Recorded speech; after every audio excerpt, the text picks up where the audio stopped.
The heart of your teams. The heart of Atlanta. Valley Sports South and Valley Sports Southeast. The heart of the fan. After a fish fry in Miami, the Braves return home for a fracas with the Phillies. We have 4 fun-filled matchups featuring phenoms, franchise faces, and fireballers. There's no brotherly love between these fiery rivals who face off for the first time this year. Fantastic feats, fun, and forceful foes meet again. It's the Braves and Phillies, Game 1, forthcoming on Valley Sports.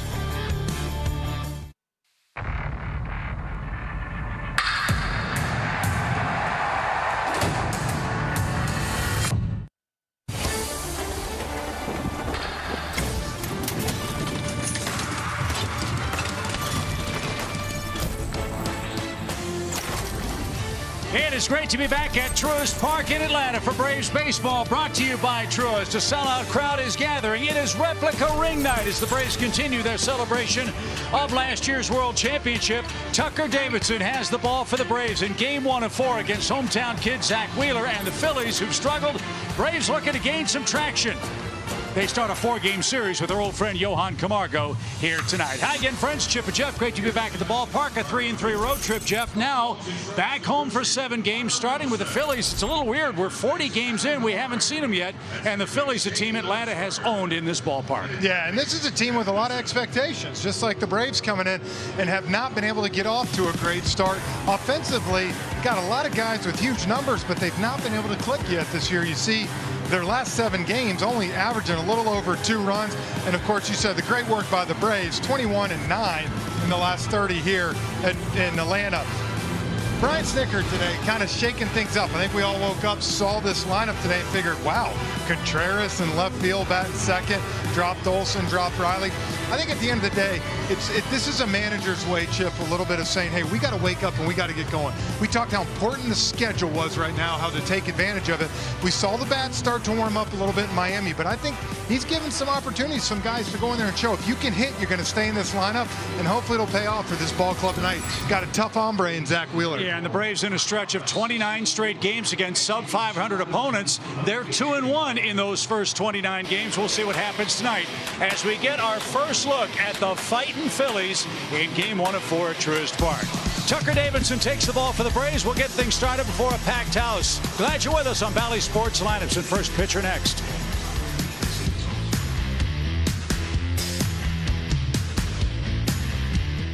Well, partner Tucker Davidson's got the ball for the Braves in a starting assignment for the second time. He was terrific against the Milwaukee Brewers. He just looked completely and totally at ease. All of his stuff was working, and you know the Braves would love more of that as he faces the Phillies tonight. Well, look, he came into spring training and all but, to me, won that 5th spot. Numbers game kind of got him early.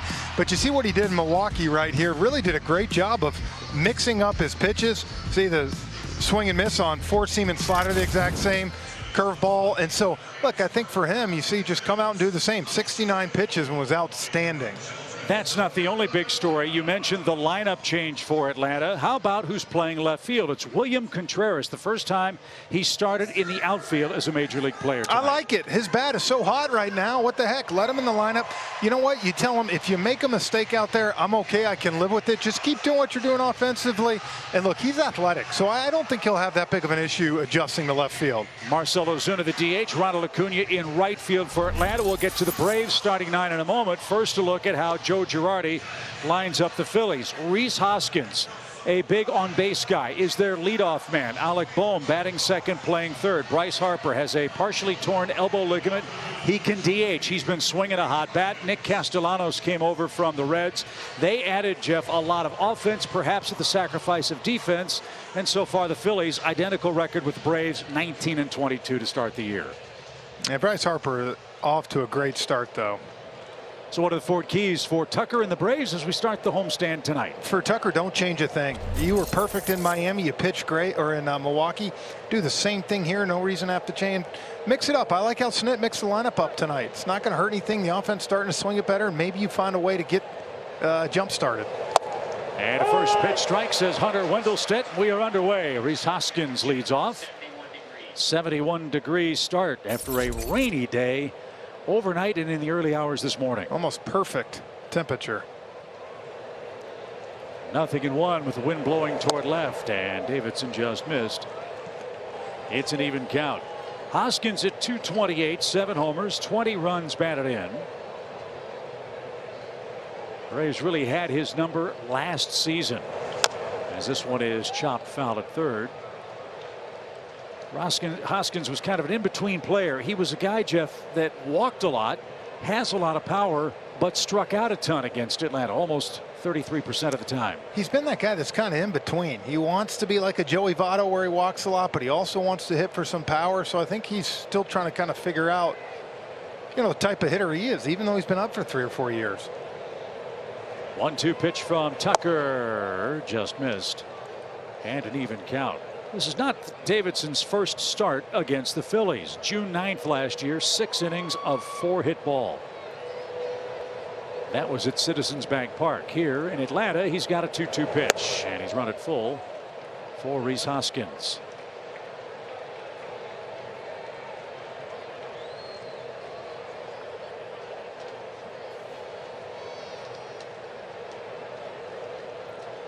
Infield shift for the Phillies leadoff man, and Davidson lost him. So a leadoff walk. Hoskins does his job. He gets aboard in front of Alec Bohm. He didn't miss by much on that pitch. Top of the zone.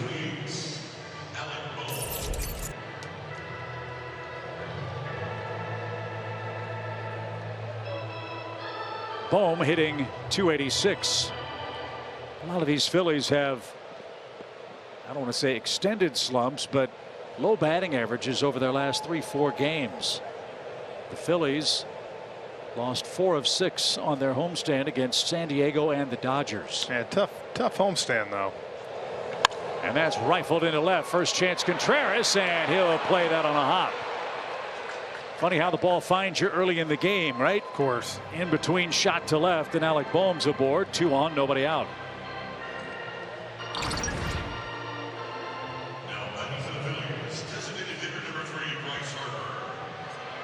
And that's what you're going to have to live with, a little bit. You saw how Contreras kind of went around that ball, where a direct route, you might catch it. But all in all, he did, to me, what you had to do, and that's keep the ball in front of you.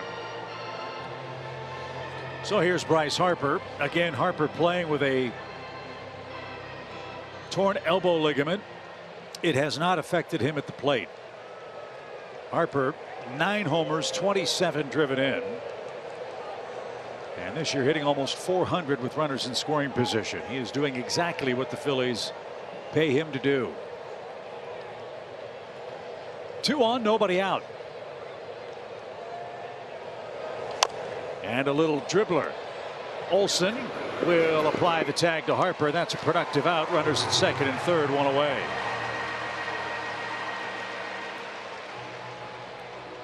Good pitch right there. Ran it way in on Harper's hands and got him to swing. Looking to be aggressive early. Completely missed a spot too. He was trying to go away. It ended up working out good for him. So here's Castellanos, who's 4 for his last 22. Castellanos, one of the big sluggers on the open market, and the Phillies signed him along with Kyle Schwarber. 34 homers, 100 driven in with the Reds last year for Castellanos. 2 on, 1 out, scoreless game, and Tucker turns it loose. And out of play, strike 1.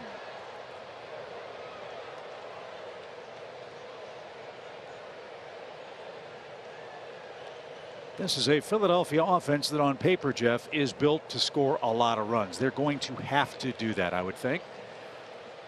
For years we've seen it's a lineup that you put together with on the back of the baseball cards look good, just haven't been able to gel. Miss the inside corner, even count. So I'll go get Castellanos and Schwarber, try to, I think change it up. One big right-handed bat, one big left-handed.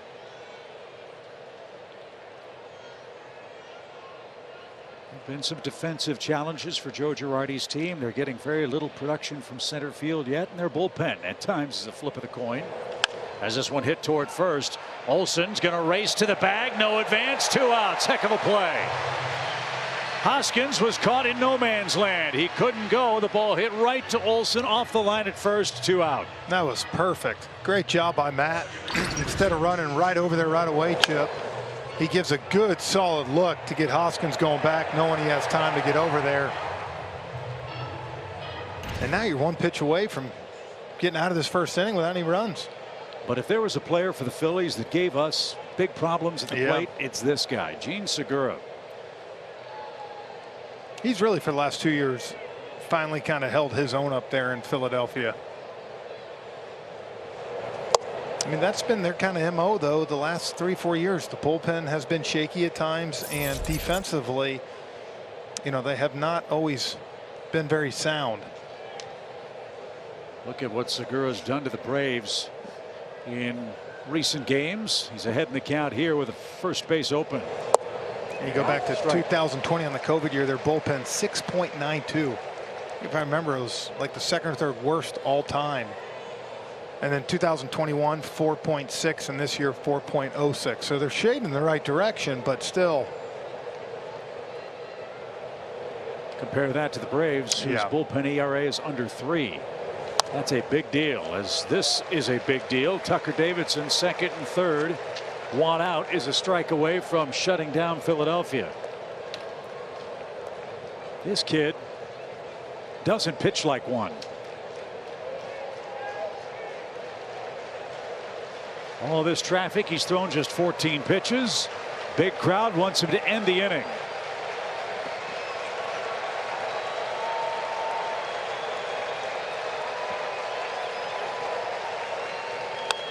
Popped up. Will it stay in play? Tarnot near the netting and just out of reach. 2 rows back. Almost. I thought it was going to creep back in. Yeah, anything hit to the right side with the wind blowing toward the Phillies bullpen might come back onto the field of play. That one, though, too deep. And Tucker will go back to work here.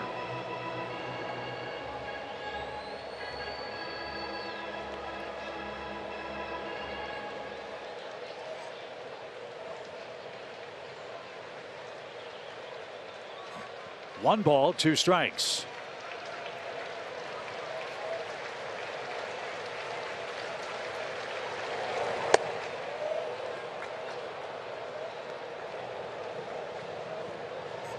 He's trying to put away with that fastball, just missing a little bit too far up in the zone. I like, Jeff, how he's pitching inside to the lefties and the righties here in the first inning.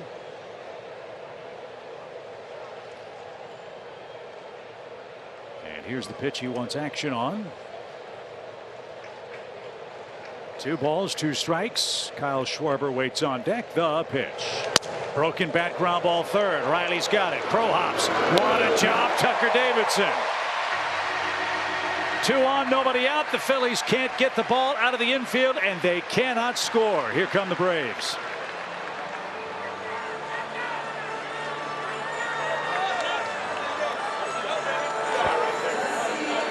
Game of the season. Good to have Ronald back, not only in the lineup, but playing right field. He leads off for Atlanta. William Contreras batting second, playing left field. Everybody moves a spot or 2 in this lineup. Ozuna third, Olsen down to the 5 spot, Riley 7th, Duvall 8th.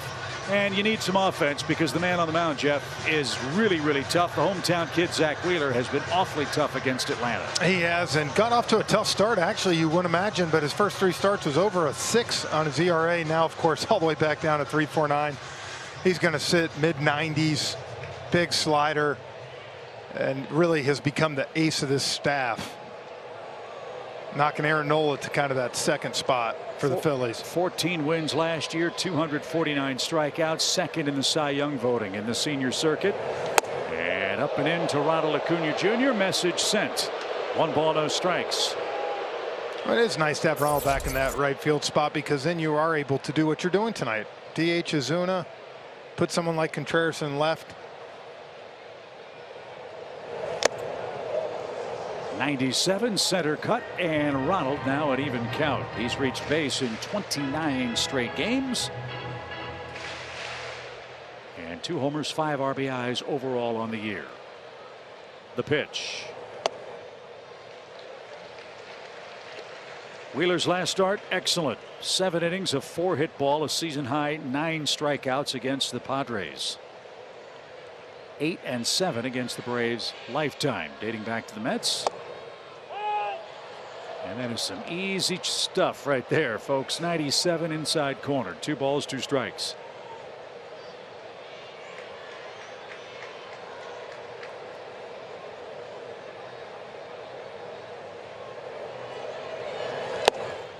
And Ronald's down on strikes. That's how the Atlanta first begins. 1 up, 1 down. And here is William Contreras.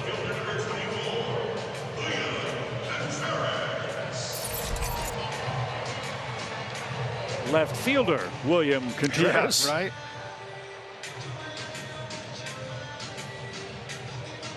One of 2 big leaguers this year with 6 homers in his first 10 games. The other man is Byron Buxton of the Twins. And the righty-righty thing does not bother the young Braves hitter William Contreras. And a broken bat flare, right field line. That's fair. It's going to drop in for a hit. He's going to go for 2. Here comes the throw. He belly flops in safely. A 1-out double.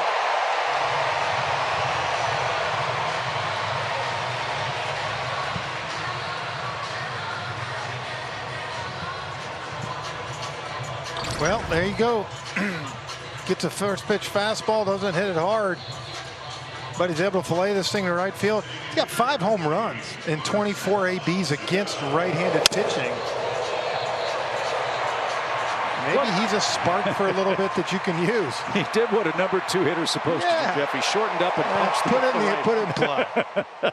So a chance for the Braves to score first, as Contreras is aboard in front of Marcell Ozuna, who's riding a 9-game hitting streak. Phillies didn't score in the first after threatening. Let's see if the Braves can score first. When they do, they usually win.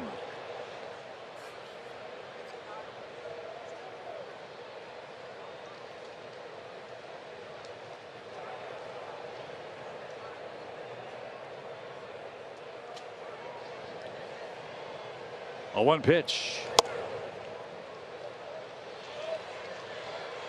Marcell had a nice run of homers in 3 straight games, 8 RBIs during this nice 9-game run. He's up to 20 ribbies on the year. Another man out there in Contreras.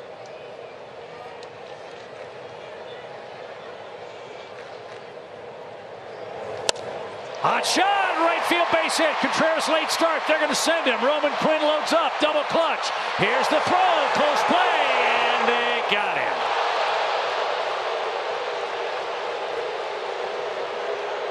Roman Quinn with a perfect throw. Real Muto blocks the plate. Ozuna gets a base hit to extend his hitting streak, but Contreras paused, and that cost him a step. Yeah, watch this right here. You see, that was a big pause, and I think that's the hard thing for Wash too. That 2-hole hitter used to being able to have some wheels, and it was a perfect throw by Quinn. 2 hops. See JT Realmuto kind of block the plate after doing what you're supposed to do, and they made a play. So like Alec Bohm, Contreras never touched the plate. Not that I've let that go, and we're still scoreless this time with 2 outs, and Travis d'Arnaud coming up. I think that's something we'll follow not just in this series, Jeff, but all year long. How teams, and the Braves in particular, play when the ball's hit to this Philadelphia outfield without Bryce Harper playing defensively. Well, you took a chance. I think normally it's a good idea. Problem was Contreras got such a bad kind of jump on that ball. So even with a bad jump, it's still, I mean, I hate to say it took a perfect throw on the money. Yeah, you make the Phillies do 3 things perfect. Yeah. Field it cleanly, throw it cleanly, and then Realmuto catch and tag. They did. Give them credit. And that's the second out of the inning. As d'Arnaud bats with a 1-1 count. He's got a 3-game hit streak. And this one served just foul past first. You can see how they're approaching Wheeler tonight. I kind of like it. You know, in times past, look, he's had his way with the Braves quite a few times, getting some high punch outs. And you see them making a conscious effort right now of trying to shoot the ball the other way. I mean, look, his is, when you see 97 up there, you say, okay, you see that a lot. His is a easy 97 when it comes in there. It gets on you quick. Well, Darno's got a big hole right side with Hoskins holding Ozuna. 1-2 pitch. And back our way. And a race for the souvenir. Man, got kind of close to us. We almost had a couple in Miami.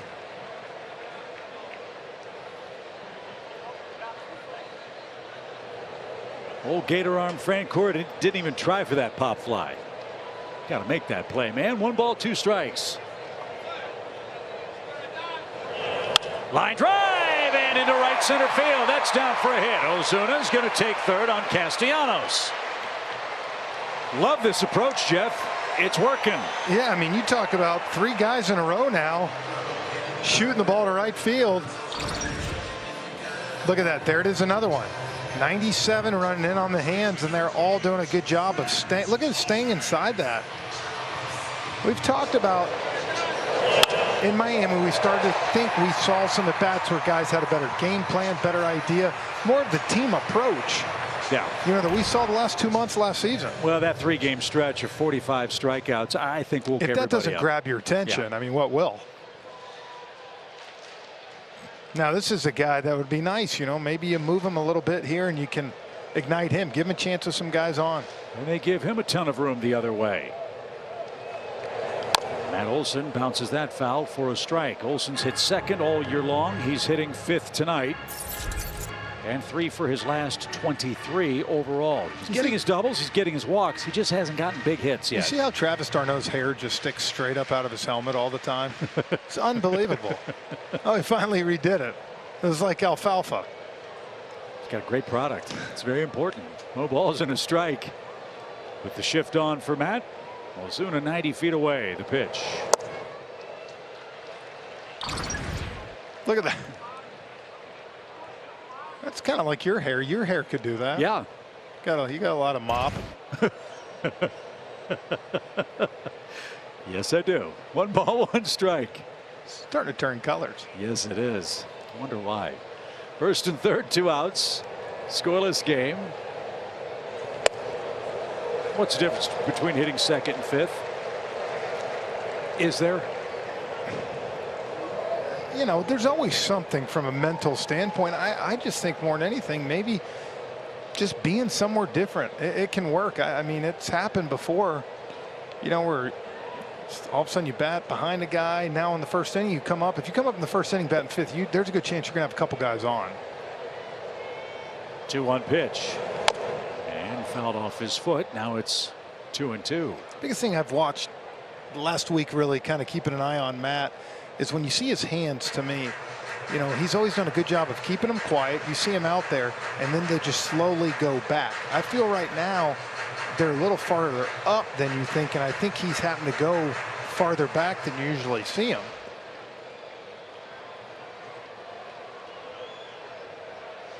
And like anything in Miami, a couple times came up with the bases loaded, chance to do some damage. In this out usually happens when you're not feeling the best. You get a lot of chances. So it's almost like one big hit for him. 2 balls, 2 strikes.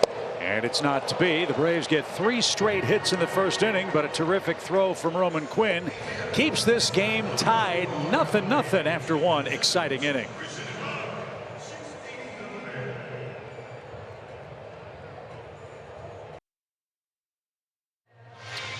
What an exciting 1st inning. No score. Braves and Phillies meeting for the first time. Let's check in with our wonderful colleague Kelly Kroll. Hey, Kel.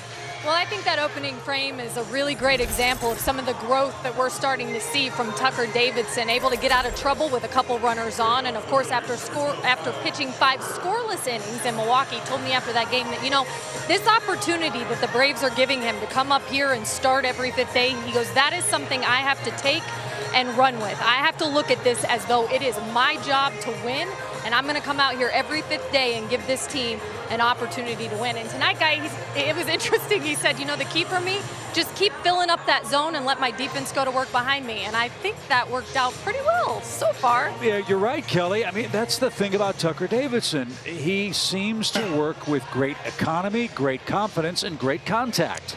Yeah, and I think you look at it, I love what he said. Everybody knows Mike Soroka, what, the All-Star break maybe? So you need 2 more months of someone filling up every 5 days. And we thought he might earn that spot out of spring training, but we said numbers kind of just was not in his favor. But now you do what he did last week in Milwaukee and what we saw in the first inning here, he's going to pitch again in 5 days. 2 on, 1 out for the Phillies in the first. They don't score. Now Kyle Schwarber is the hitter. We saw him down in Florida laying out by the pool reading a book, enjoying himself. I said, you don't get that in AAA, do you? That should be motivation in itself. Schwarber, a 1-strike pitch, takes downstairs. 10 homers, 22 RBIs for Kyle, but kind of the modern day player. Lots of strikeouts, lots of power. And right now he's in a bit of a funk at the plate for the Phillies. Despite a 5-game hit streak, just hasn't been a whole lot there, not just for Schwarber, but for their whole offense, which you pointed out in the early moments. It's been kind of all or nothing for Schwarber. Yeah. 10 homers. And that just missed. 2 balls, 2 strikes.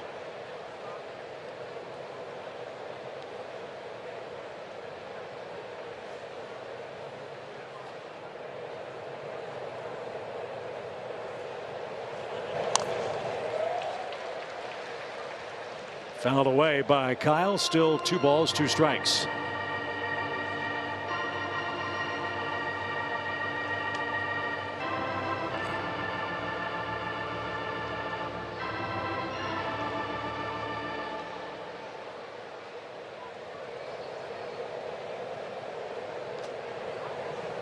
Nobody on or out in the Phillies' second. As Tucker Davidson, a 19th round pick by the Braves 6 years ago, goes back to work. Didn't chase it, full count. He walked the leadoff man in the opening inning. He's behind Schwarber here in the second.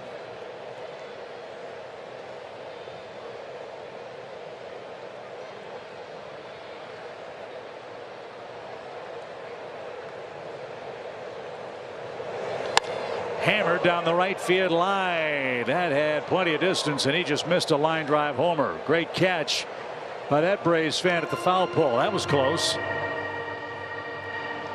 The hitter usually will tell you, and it was nice when you saw Schwarber not move out of the box because you felt like he knew he had just hooked it enough. But he didn't miss that by much. And you know why that was such a good catch?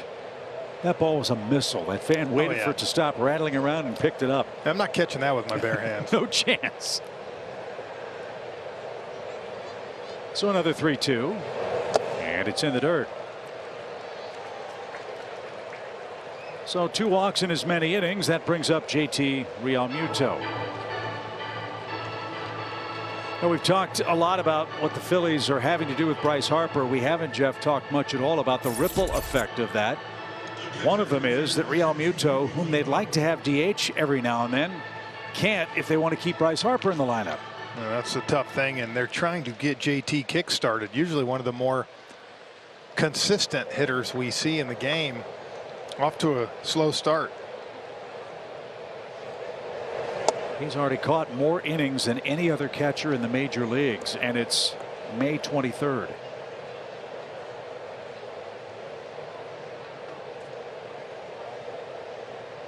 Let's see if Davidson can rediscover the magic, get a ground ball. He's behind Realmuto. 1 ball, no strikes. There's the ground ball off the glove of Riley into left field for a hit. So again, first and second, nobody out for the Phillies in this second inning. And our old friend Johan Camargo's coming up. Yeah, right off Riley's glove.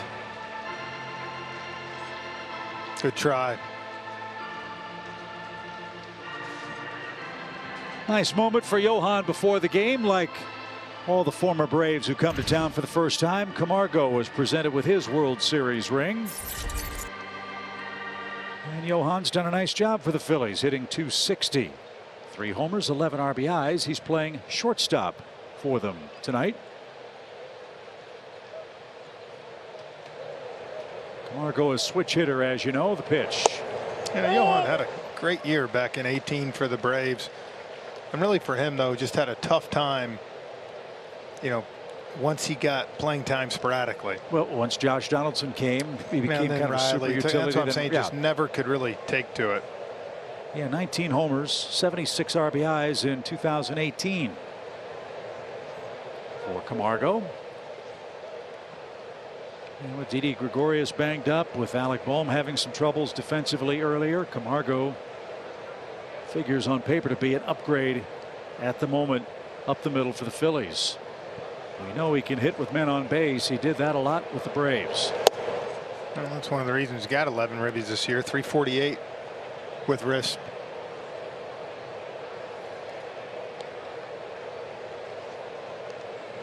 So Davidson in some second inning trouble. He got out of it in the first with 3 ground ball outs. Let's see if he can turn the trick here with the 8-9 hitters up for the Phillies.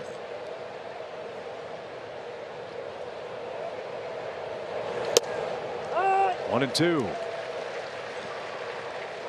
Yeah, I'd like to see that a little more too, is working these right-handed hitters away, not everything in so much. And I think when he does that, he's going to be able to bust them in. And instead of the line drive to the left side, you might get a ground ball. Davidson's gotten ahead of several of these Phillies hitters. Let's see if he can finish off Camargo. 1 ball, 2 strikes. Check of Schwarber at second. The pitch is caught on and missed. Sinker takes care of Camargo for Davidson's first strikeout. That's a big pitch. 1 away. Oh, there you go. Fastball away, Chip. And now you see that back foot slider changes his eyesight, gets an easy strikeout.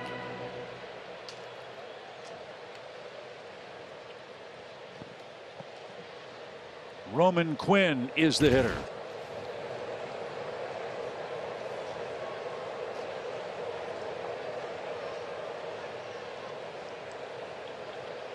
The Phillies have gotten very little out of their center field grouping, whether it's Quinn or Odubel Herrera.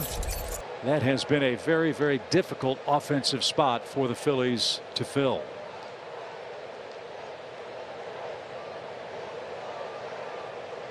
And Roman, no exception, a 172 hitter. He went around.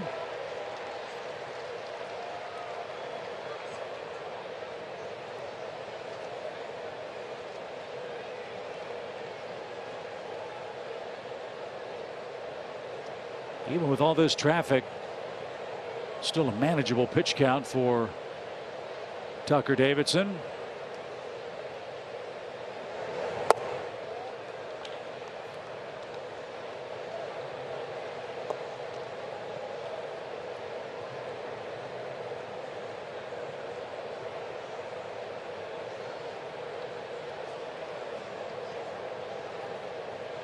Two on, 1 out, scoreless game.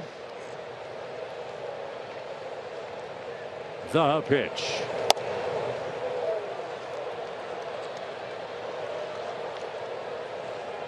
Well, 9th hole hitter here. You want to make him put the ball in play. Top of the lineup coming up. I want to give him a free pass.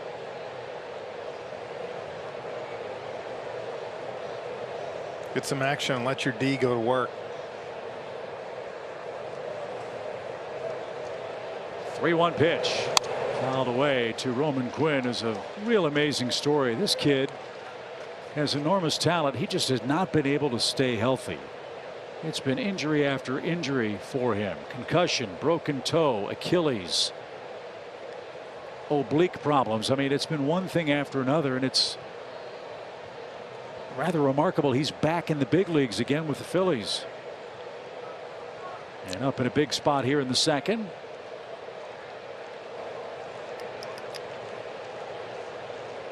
Payoff pitch.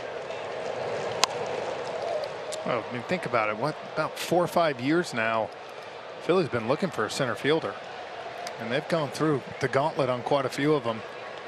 Odubel Herrera had that one little stretch, Chip, where he was a center fielder. Besides that, it's been a revolving door.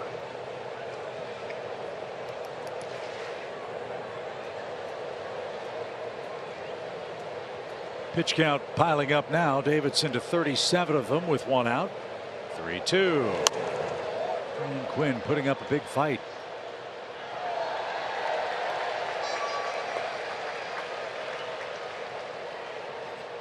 All right, you've gone fastball twice on him. Now you either keep running that thing out, make him get there. I don't mind him throwing that pitch the same one he did to Camargo right here.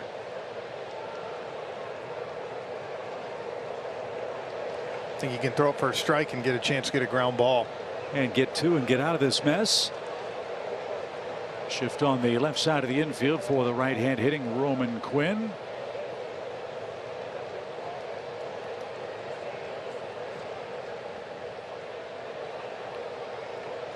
And Tucker ready again with the 8th pitch of this at bat. Here it is.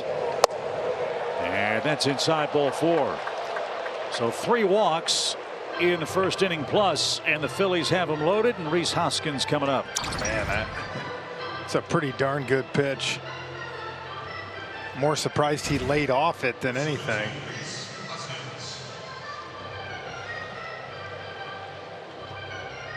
So here's Hoskins. You know how patient he is. He walked to start the game.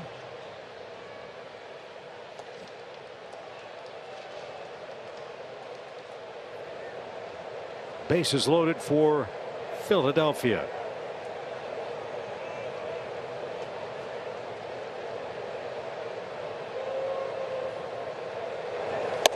Went for the downs, didn't get it. Philadelphia's been pretty good with runners in scoring position, a .268 average. Hoskins, though, has struggled. 192, 10 strikeouts and 26 at bats. He does have a couple of grand slams. We're thinking optimistically. We need a double play ball here to get the Braves up.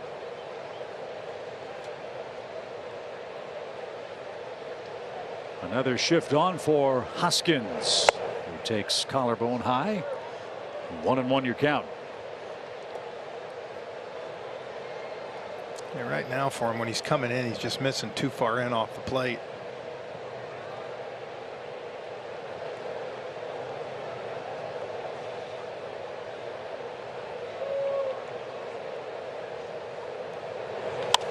Little pop, foul ground. That's going to curl into the stands.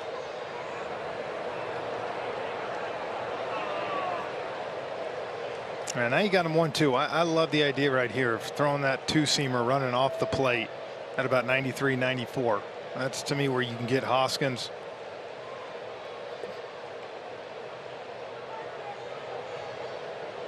If anything, maybe you get a weak fly ball to Ronald, which is the guy you want to get the ball hit to right now in right field. Got a big man in Schwarber, who would be the lead runner at third base. Tucker ready with his 1-2.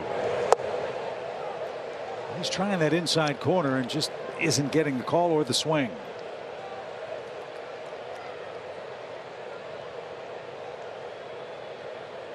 I just think at the same time it's a dangerous pitch sometimes in this situation. Well, you don't want to go 3-2 if you can avoid it. The pitch.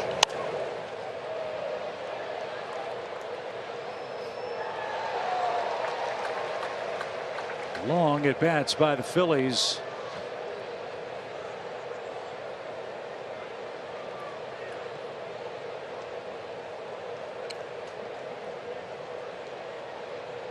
And the 6th coming up for Rhys Hoskins.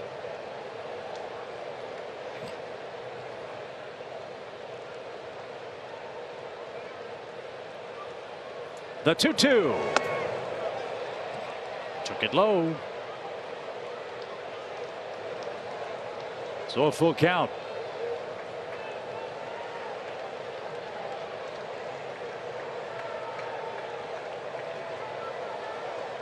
Davidson's thrown 45 pitches. He's only got 5 whiffs so far in this game.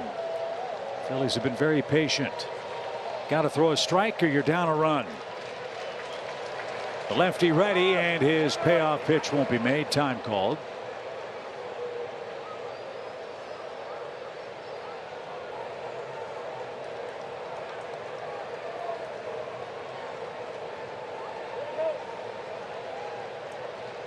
All this trouble started with a leadoff walk. And here we go with the 3-2. Broken bat line drive into right center field. That's down for a hit. That's going to score 2 and maybe more. Quinn around third. They're going to wave him. Here he comes. There will be no play. It's a bases clearing double for Rhys Hoskins. And the Phillies have a 3 spot in the 2nd inning.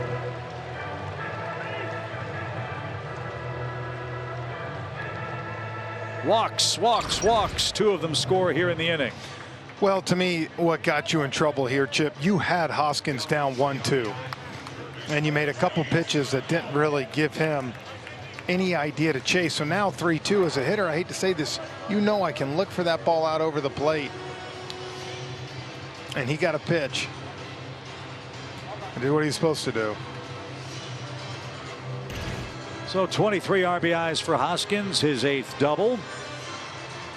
He had 5 RBIs all year against the Braves last season. He has 3 in his 2nd at bat in the first game. Head to head. So the Braves have their work ahead for them tonight. 3-0 Phillies. Here's a quick message from Truist. Jessica was born to care. That's my best friend. She don't need no. Miss Hogan's class? It's Atlantis. Today, she's a teammate at Truist, the bank that starts with care.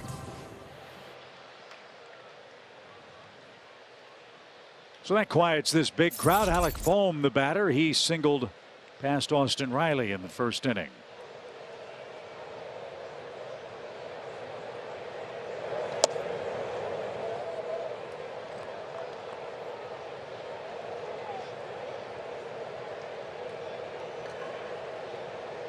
Man, you got to keep pitching if you're Tucker. Talked about how many days in a row they're playing games.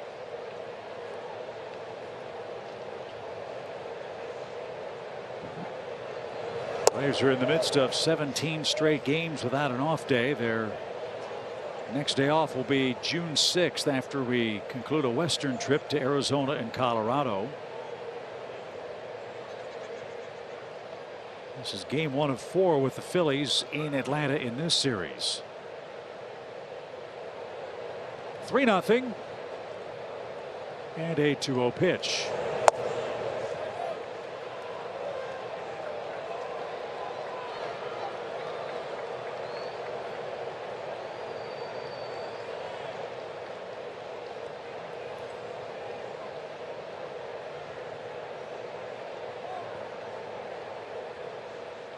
Tucker about to throw his 50th pitch of the game.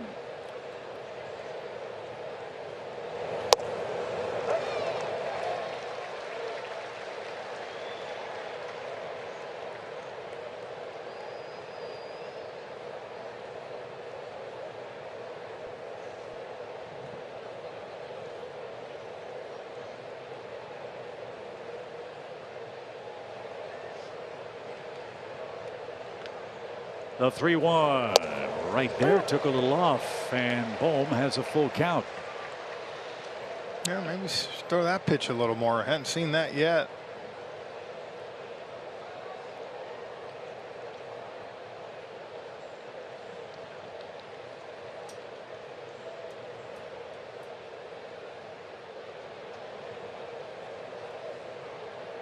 The 3-2 is caught on a missed. Bohm is down on strikes, 2nd strikeout of the inning. And here's Bryce Harper, who jammed himself and was retired in the first. Threw the slider off the curveball the pitch before. That's what he was trying to get Quinn and Hoskins to both chase.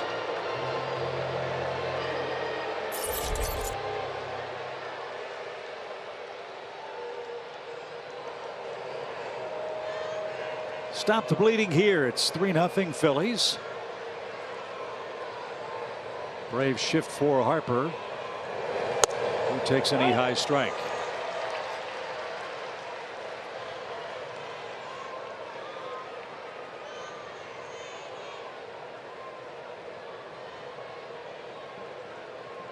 42 doubles, 35 homers, 101 runs for Harper last year, and he hit .309.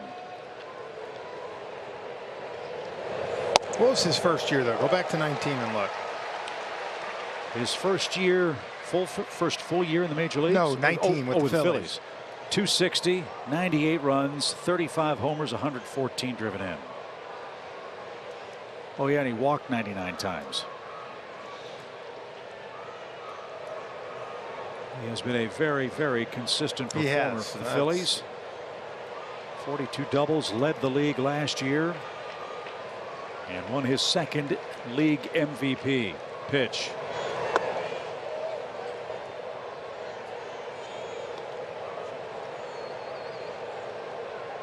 Already in this game, 8 Philly hitters have come to the plate with a runner in scoring position. It has been a struggle for Tucker Davidson.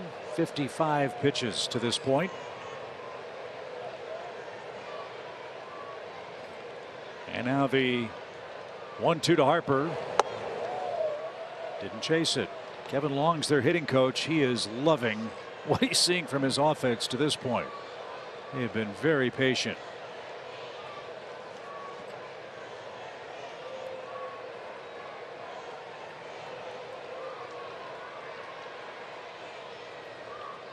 Even count for Harper. They're just not chasing.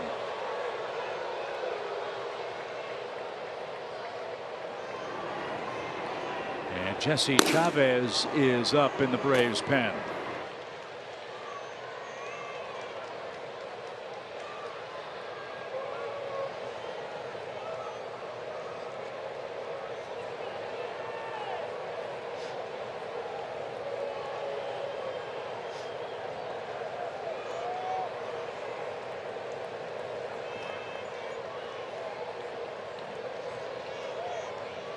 Three balls, 2 strikes. Here it is. Harper lashes that into the stands to our left. Hey, that was a great one-handed catch. More than anything, the reason they're getting Jesse up right now is just the amount of pitches that Tucker's thrown this inning. He dodged a big bullet in the first, but couldn't here in the second. A Rhys Hoskins 3-run double. And now another payoff to Bryce Harper. Here it is. And a chance again that side. Same section.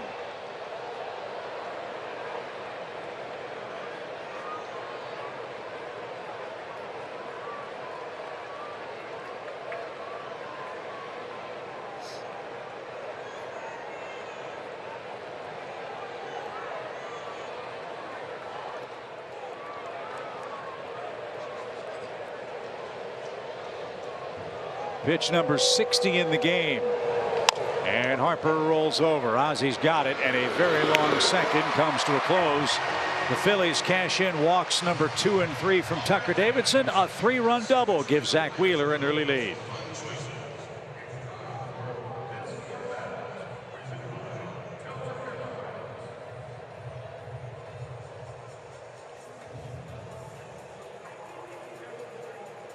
Truist with Kelly Kroll, Jeff Francoeur, Chip Terry, and the rest of our fantastic Valley Sports crew.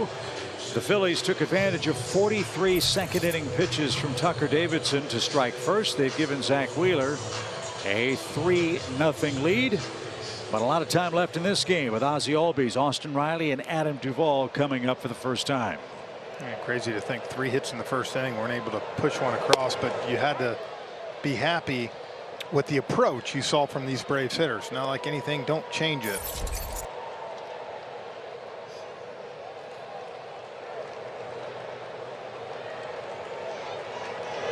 He's riding high with a 5-game hitting streak.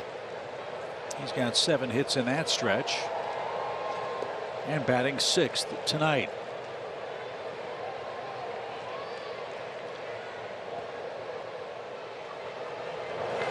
That scorched foul past first. You're hoping Ozzie can get hot here soon as far as extra base hits go. We saw the double yesterday off of Alcantara. Started the season hot, had 6 home runs. He hadn't had a home run in the last 25 games, which spanned 103 ABs. But again, like you said, Last 7 games, you're starting to see him get timing better. I'm starting to drive it a little bit. Saw him drive one to left center in Florida to the wall. He drove that ball foul a moment ago too. So yeah, I agree with you. The ball's coming off his bat a lot more briskly. He's staying behind it. We're not seeing so many, to me, out front rollovers. 2-2 pitch. And a little late. That is strikeout number 3 for Zach Wheeler. Ozzie wants to know if it was a strike. I think Hunter Wendelstedt said nope. Yeah, he caught him with a 2-seamer running away. Everything was in.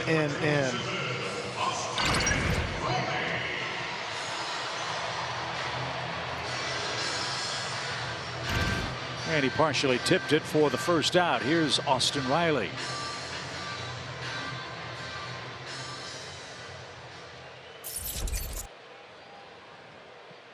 Well, Boston can get hot on the homestand. His average has dwindled to 224. Look, it's like anything as a hitter. He's had about a year now where he just squared the ball up, and he's had a little struggle now the last 2.5 weeks, and he's going to have to fight back a little bit. We all know that he's very capable of doing it, and it's just a matter of when. Still had a few big hits. Had that 3-run homer off Corbin Burns up in Milwaukee.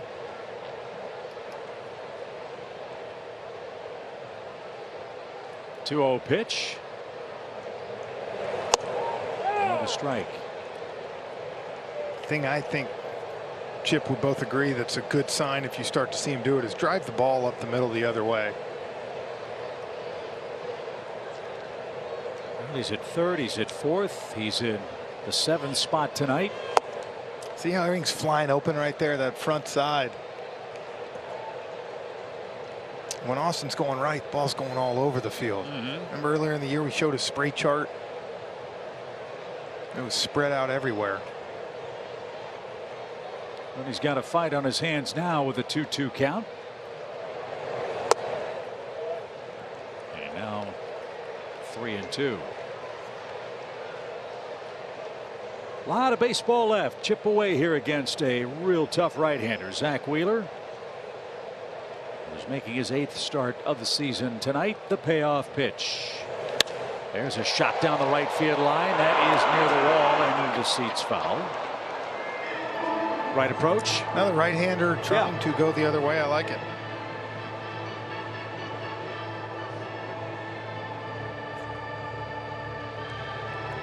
Braves got 3 consecutive hits in the first inning. Were unable to score thanks to a great play by Roman Quinn in center. He threw out William Contreras, who got a late break from second. And with 1 out, Riley hits with a 3-2 pitch. And he went around on a check swing, and that's 3 strikeouts in a row for Zach Wheeler. 2 up, 2 down for Adam Duvall.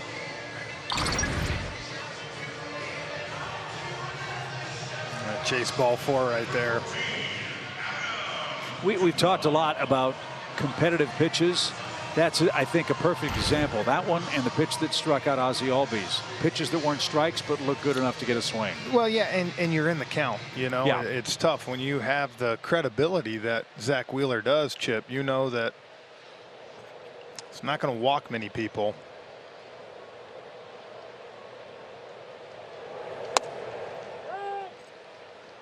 Adam Duvall hitting 8th for Atlanta tonight. He's got a career homer against Zach Wheeler among his 3 lifetime hits. I think you could say over the years the Phillies have had some signs free agency and haven't worked out. This was one that I felt like you could see coming. Zach Wheeler early on in New York, you know, was not dominant, but he slowly, you could tell, was coming along. When they signed him for that 5-year deal, I thought that was the one really good sign they had. Good pitcher. Yeah, Philly through 2024 is Zach Wheeler. If memory serves, we saw Wheeler and Matt Harvey make their big league debuts in a doubleheader against the Braves at Turner Field, and they were both dazzling that day.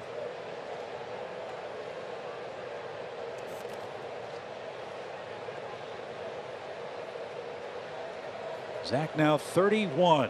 He'll be 32 at the end of this month. The pitch. And he just struck out the side. Albies, Riley, and Duvall are down swinging. Wheeler, a shutdown frame, enjoys a 3-0 lead.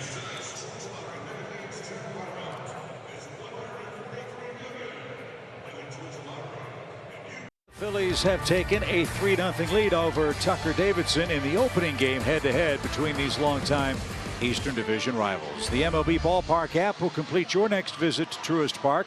Buy and manage game tickets, unlock offers, access exclusive content, and much more. Download the MLB Ballpark app today. 43 pitches for Tucker Davidson in the second inning. He's thrown 60 in total. All of them high stress pitches as Castellanos digs in, and that one on the ground. One pitch right to Dansby. There's a good start. Could use a few more of those. One away. Well, I think Tucker Davis is going to have every chance here to take your team through 5 innings. I think Jesse Chavez is up because of the first sign of struggle. He might have to get out of there. You see that 43 pitches in the second inning, so I figured they were going to throw him back out there this inning, Chip, but they're going to keep a close eye on him. It's a lot of pitches. Gene Segura is the hitter. He bounced out to Riley. That ended the Phillies' first inning threat.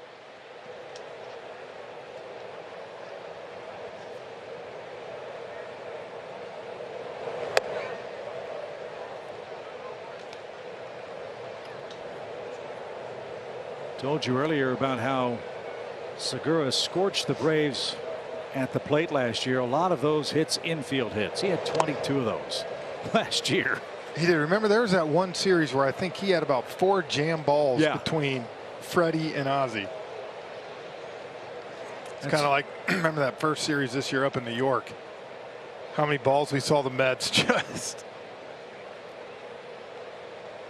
Soft hits, but hits nonetheless. Yep. You get enough of those, that's how you hit 290, which is what Segura did last year for the Phillies. And this one poked right to Ronald in right field. And that's a can of corn. 2 outs on 4 pitches for Davidson. And 2 out. Boy, it'd be nice right here if he could find a way to have a quick inning. You said, what, 14 more games in a row right now? Yep. Yeah. 2 straight weeks of ball. June 6th, our next off day. Here's Schwarber.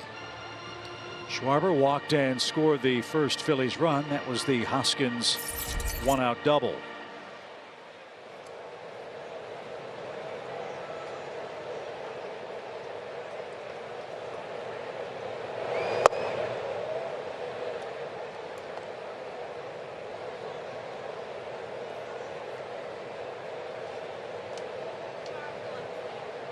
Tonight, Schwarber's batting 6th.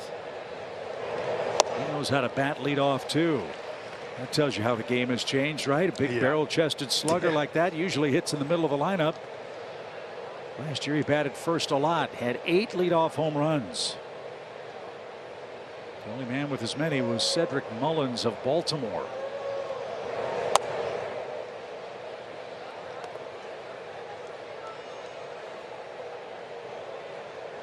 So 2 balls and a strike for Tucker Davidson. Bases empty. He's got the first 2 outs here in the third.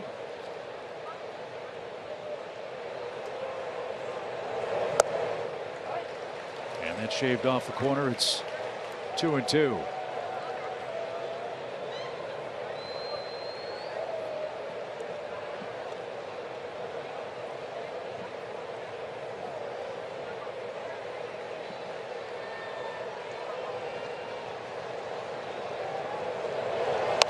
Oh, that almost picked off JT Realmuto. And says, hit it the other way, would you please? Yeah, right. Let's think, 60 pitches through 2 innings is a lot, but now, as you see at 69 pitches, only throwing 9 this inning, got a chance right here to get out of a 10-pitch inning. That'll keep you in the game. 2-2. Foul away at the plate. Phillies and Braves enter play tonight. Identical records. 19 and 22. 8 games behind the Mets. Miami's 8.5 back. The Nationals in last place, 13.5 out. The Mets are in San Francisco later tonight.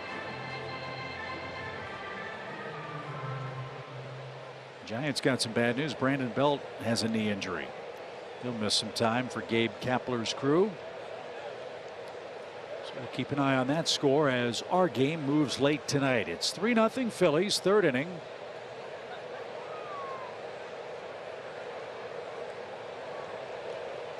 And the pitch.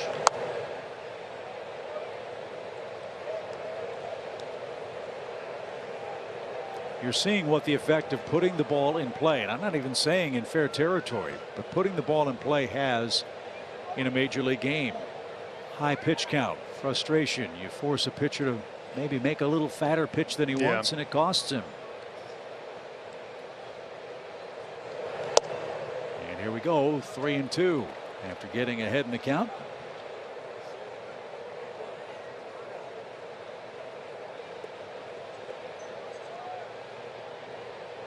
Another 3-2 pitch. And he lost Schwarber. That's 4 walks in the game. Kyle has been passed twice, and the inning continues with JT Realmuto.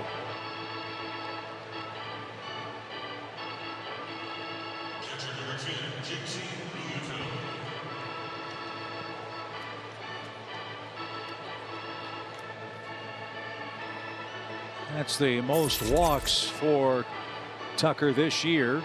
He walked 3 men in his last start against the Brewers over 5 innings.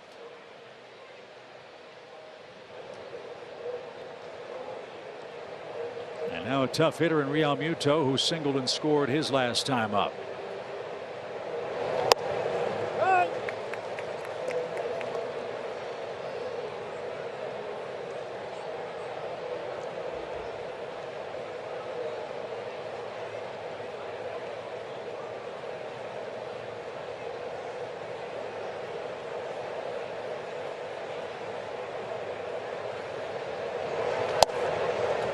There's a good pitch over the inside corner.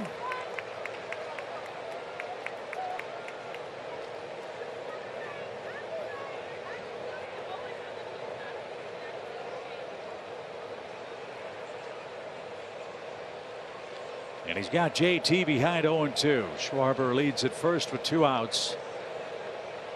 The delivery is on the ground. That is a fair ball. No chance for Riley. That is going to go all the way into the corner. Contreras has to chase it down in left. JT Realmuto's on his way to third. He'll slide in with a triple with 2 strikes, and the Phillies add to the lead. It's 4-0. Right down the line, and Realmuto is 2 for 2 tonight.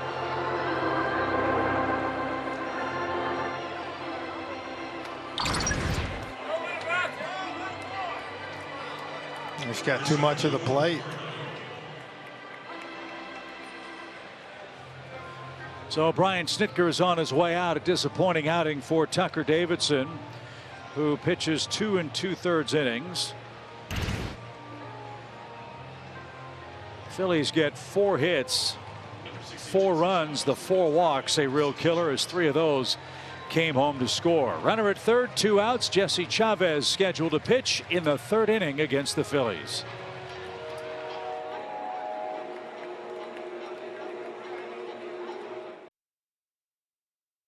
Third inning at Truist Park. Here at Truist Park, the Xfinity Club is the largest climate-controlled premium space. It features Mr. B's Bourbon Bar with 150 bourbons and multiple chef-curated food stations. The Xfinity Club mingles suites, tables, and individual seats. Join the 2023 Xfinity Club priority waitlist at Braves.com/premium and be the first to know when your space is available. Jesse Chavez will try to get the Braves out of this top of the 3rd inning. A run is in, 2 outs. Tucker Davidson had a rough night. 2 2/3, 4 hits, 4 runs, 4 walks, 7 full counts. Oh, you want to know the good news? Still a lot of time left in this game. And second of all, Jesse Chavez, 14 innings against the Phillies, lifetime 0 runs. Well, you know he'll be around the plate. Well, the question is, can he get swings and misses and contact? That was it's just like last evident. Batter, I think, was Tucker's perfect. Got ahead 0-2 and then was not able to put anybody away tonight. Yohan Camargo struck out. One of 2 strikeouts for Tucker Davidson in the game, and Jesse ahead of him. 0-2. Camargo flips around and bats left-handed now with the right hand pitching. Jesse Chavez. Now it's 2 pitches in a row. He got a little bit off the plate. Go right back there again. That's served out of play, foul. 4 runs on 4 hits for the Phillies. No runs on 3 hits for the Braves. 3 hits in a row in the first inning, and wouldn't you know it, the Braves couldn't score.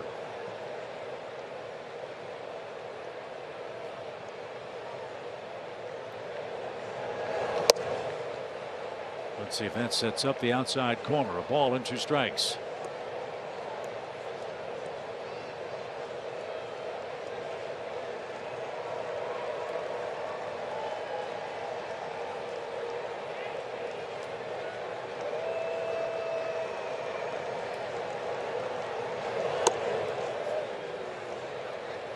Two and two.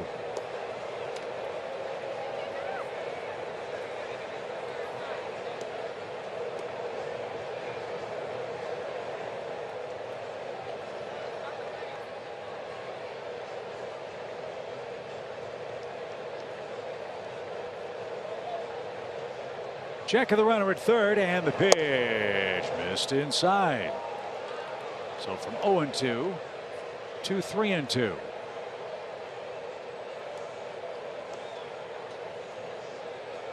That is 8 full counts for the Phillies offense, and they're not through the second time in the order yet.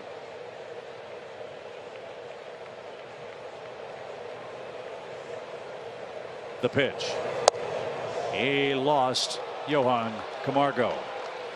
Braves have walked 5 Phillies. The inning continues. First and third for Roman Quinn.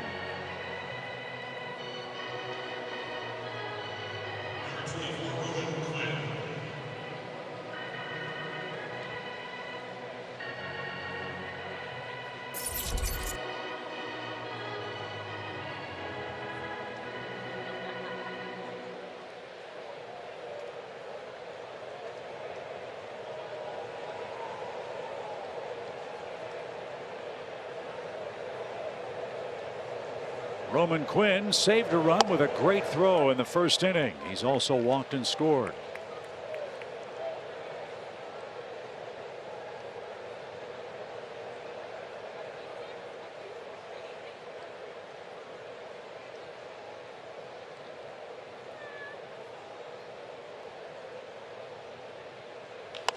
In the air toward right center. Can anybody catch up to this?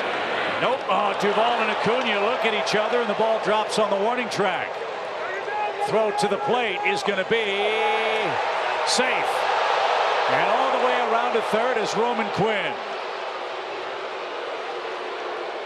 Acuna and Duvall did the old "I don't want it, you take it." It drops in between them. And while the ball rolled to the wall, Real Muto scored, Camargo scored, and Hoskins and company enjoying this night.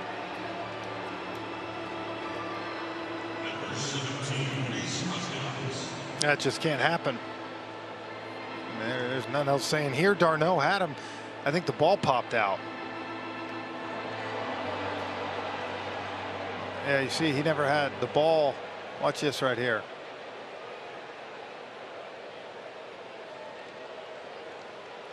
Swipe tag. I don't think he ever touched him. No, he did. He touched him with the other arm. But in the outfield, that can't happen.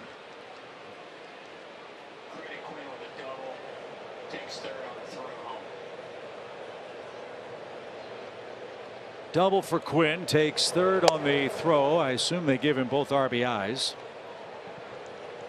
And the Phillies have busted the game open with back-to-back 3-run innings. 6-0 for Rhys Hoskins, who launches that out of play. 1 ball, 2 strikes. Just a frustrating night for the Braves pitching staff. So many times they got ahead of the Phillies hitters with 2 strikes. Jeff, as you said, couldn't put them away. They were a strike away from ending this inning, but after no 2 count, Camargo walked, and then Quinn's sequence happened.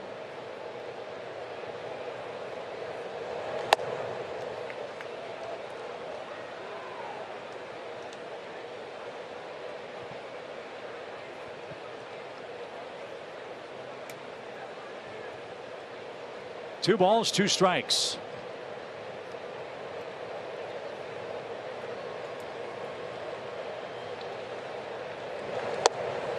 And the inning is over. 3 more across for the Phillies in the 3rd. Rough start for the Braves in game 1.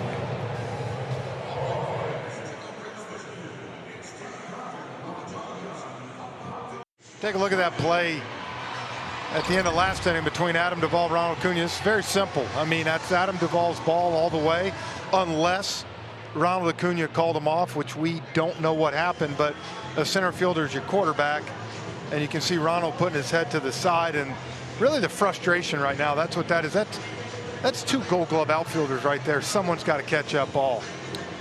So Eric Young, the Braves outfield instructor. And I guarantee that's what EY. The only question there is going to be asked, did you call it off? If you didn't, then you go over to Adam Duvall and you say, that's your ball. You got to catch it. So now you've got a real battle on your hands. It's 6-0 Phillies. Zach Wheeler has struck out 5 Braves, 4 in a row. Atlanta with 3 hits in the game tries to start a rally here with Dansby Swanson and then the top of the order.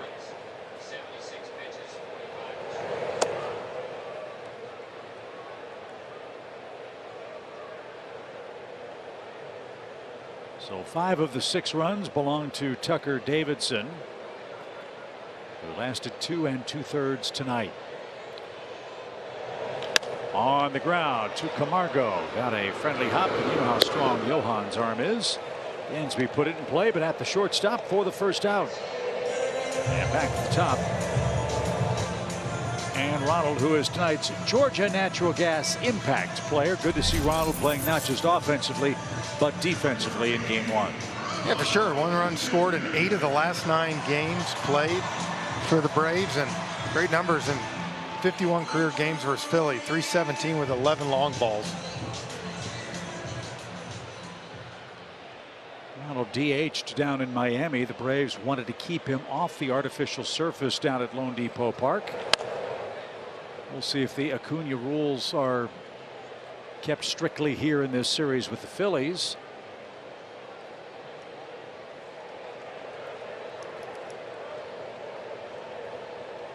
As we play game 1 of the homestand, 7 games, 4 with the Phillies, 3 with the Marlins this weekend. The 0-1 pitch. I think the frustrating thing when you think about this game and you come out, you get 3 hits in that first inning, don't score. How many times last year we thought we saw this team getting ready to take that step and ride that momentum, and it just didn't happen. Well, you know, you got to figure at some point it's going to. Well, it's hard too, because look, the old thought process, you start to really evaluate your team when you get to June 1. And we're days away from that. We're tonight over a quarter of the way through the 2022 season. As Acuna awaits a 1-2 pitch and pops this one a mile high back toward the Truist Club seats. It's still 1-2. We've seen glimpses of how good the Braves can be offensively. We've seen the pitching staff do great work. The bullpen's been outstanding. By and large, the defense has been excellent. But the offense, I think, in fairness, has really ebbed and flowed all year long. Yeah. And when you try to come back from 6 down to a guy as tough as Zach Wheeler, that is a tall order, even if your offense is at its peak of powers. But you got a lot of baseball left. All you can do is keep grinding. Yeah, and I think one thing we just haven't seen in years past here is, you know, the outfield defense has struggled some this year. I agree. And I'm not just picking on that play there, but as a whole, or as you think back to last year, man, one of the best outfield defenses in baseball. Part of that's getting Ronald back full time, and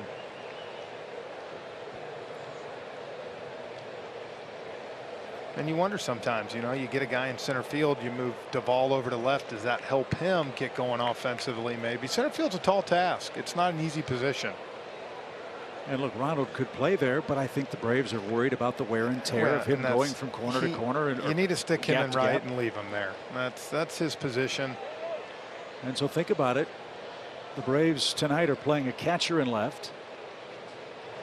As Acuna is down on strikes for the second out of the inning. They've had a shortstop in left in Arcia. They've had Heredia out there. They've tried just about everybody they can at this point. And we're speaking strictly from a defensive standpoint. But it's hoped that when guys like Contreras and Arcia get their cracks in left field, they bring in more than they allow in. Yeah. And I think that's happened.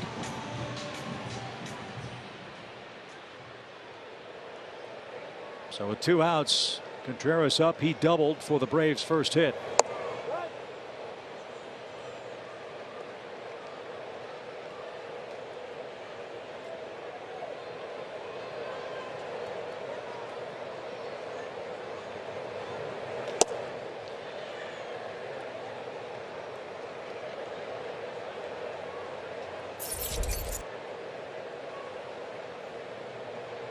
Six nothing Phillies on 5 hits.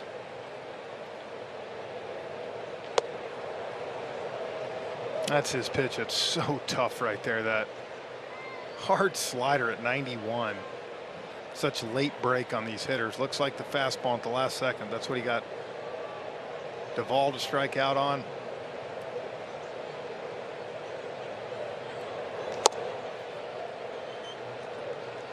And like the Braves' Spencer Strider, who's not as tall as Zach Wheeler, when it comes out of his hand, it looks so effortless. It's easy. 97, 98. So Wheeler back to work. Here's the 2-2 pitch.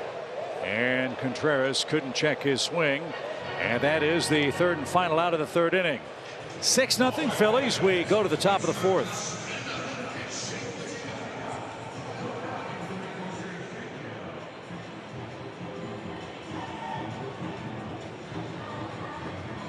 The Braves are going to come back in this game. It's early in game 1 with the Phillies. We're going to have a great homestand. 3 more with Philadelphia. Then on Friday, the Marlins are here, and we'll have baseball from the bleachers. Jeff and I will be out amongst the great fans in the Chop House seats for our annual bleacher game. A bunch of special guests will be joining us. And all of our Braves live coverage starts at 6:30 on Bally Sports Southeast. Sure, a couple Frenchies Blues might be out that way, too. Friday can't come fast enough. That's going to be a blast. Val Gallima's out there. You know it'll be flowing. Alec Boehm with a base hit to right on the first pitch from Jesse Chavez.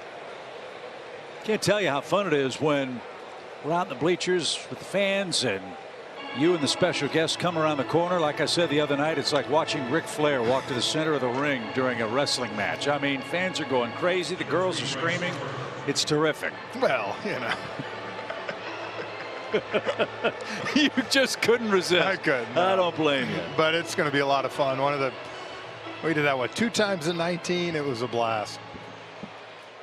And if we're on our best behavior, maybe they'll let us do it later on in the summer. That's the hope. That's sometimes a flip of the coin, as Bryce Harper's the hitter.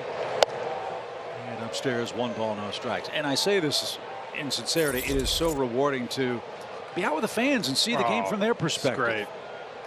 And they are, generally speaking, so kind to us. We appreciate that, and we'll thank our great Bally Sports crew early for all the hard and extra work they have to do to get that set up for us. It's not an easy task getting a big league broadcast hardwired in a place you're not customarily doing the game from. And so we'll get the weekend off to the right start. Braves and Marlins, fireworks, Frenchies Blues, and hopefully a Braves win. Popped up left side. Riley drifts out. Looking for help for Contreras, and Riley and Contreras can't handle it.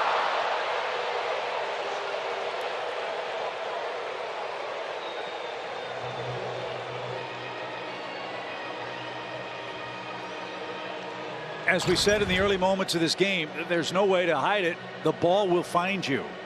And this has been maybe the worst outfield defensive performance of the year for the Braves. Well, it's a ball that Contreras got to come a long ways to, and you see how it kind of sliced back. Again, the tough thing is you got Contreras, who's not used to obviously being out there, and so in his eyes, and I'm sorry, it's not fair to him. I'm not getting on him because he's just not ever done it before. But that's his job to come in and say, I got it, to move Riley. But again, you never do it. And for Riley, even with an experienced outfielder out there, that's a hard play for a third baseman. And you're playing in the shift. Well, right. You're also in the shift. If he's where he is now, it's much easier. If you're where you are now, Dansby's got that ball easy, but in the shift, it's tough for him to get over there. So the Phillies have another threat. This one up the middle. Race to the second base bag. Throw to first in time. Bad throw. Great tag. Olsen came off the bag, caught the ball, and slapped the leather on the back of Castellanos to complete a double play. And they needed that. Yeah. They needed something positive to go their way right here. Good job by Ozzie. The ball sailed on him a little bit, but look by Matt. Great job slapping that tag, making sure he got him. Left elbow side. Jesse Chavez likes that. Got the ground ball. Double play. And now Gene Segura is the hitter.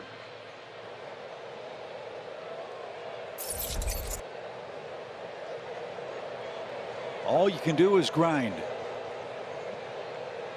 As we play on in the fourth inning. Well, sometimes stud pitchers don't like pitching with big leads. They'll never admit that. And Zach Wheeler has won 6-0 here in the opening game of the series. Braves will have their 3, 4, 5 hitters coming up, as that one's going to loop into center field off the end of the bat. Segura does it again. A soft hit against Atlanta. And it's 7-0.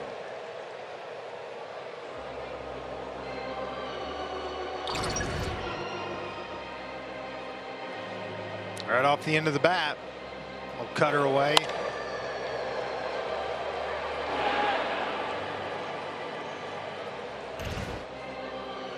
Well, the Phillies are frolicking tonight.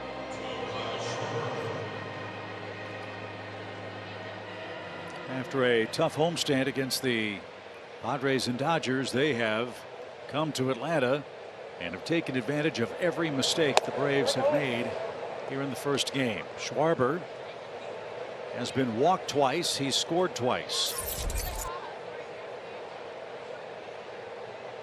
Schwarber both times too was what, 0-2 and 1-2. Came back to draw 2 walks. Jesse thought that was good enough, but Hunter Wendelstedt disagreed. 1 ball, 1 strike.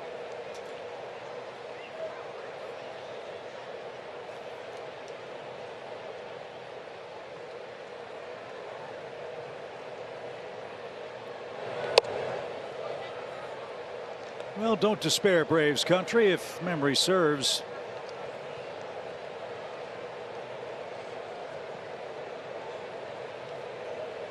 the Braves got swept to start the season against the Phillies, right? Last year, came back and won the division. 2 years. They got swept in 19, you remember? Yeah. And then last year. And I'm not saying they're going to sweep the series. The point of it is, one game does not tell the tale of the overall season series.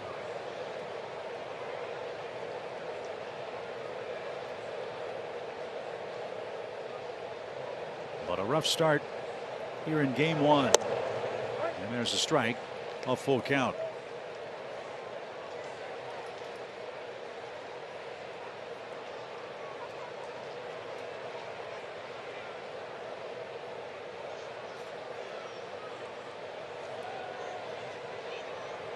Runner at first goes, and that is outside. Schwarber walks for the 3rd time in the game.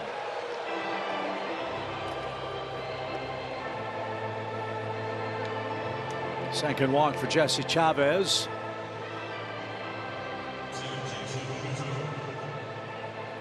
And now Real Muto's up. Look, when every hitter on your lineup card 1 through 7 is up 3 times in the first 4 innings, you know you're having a good time at the plate. Yeah.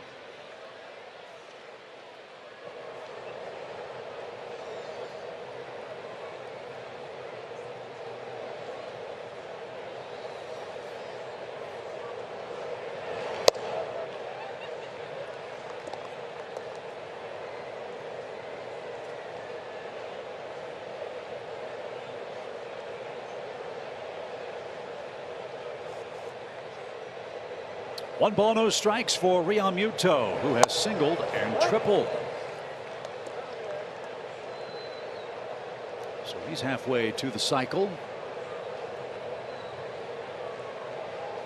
The bottom half of this order for the Phillies has done the damage. Their 6, 7, 8, 9 hitters have 3 hits and 5 walks.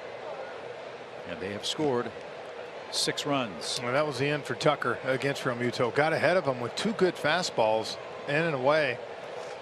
And then just kind of kept an off-speed pitch up in the zone.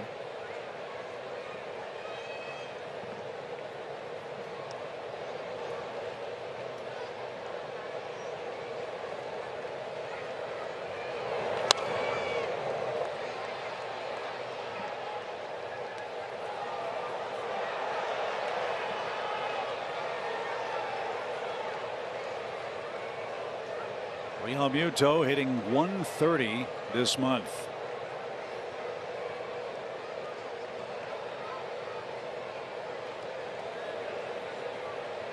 Chavez ready with his 32nd pitch.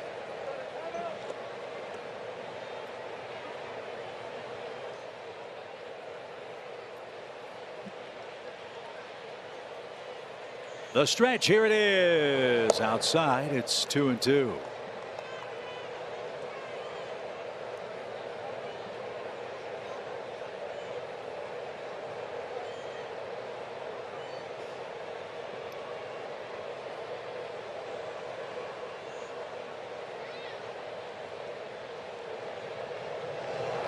And that takes care of Realmuto's perfect night. He tipped it and caught it. The pitch would have been a strike anyway.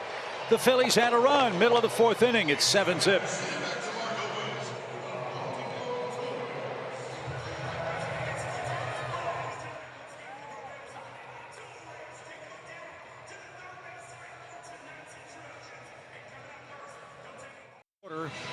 Here in Atlanta, as Marcell Ozuna will lead off for the Braves. D'Arnaud and Olson will follow.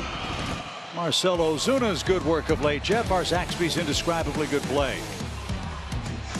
Yeah, see that 316, 982 OPS, 11 hits in his last 9 games. He had 11 hits on his previous 21. So starting to heat up at the right time.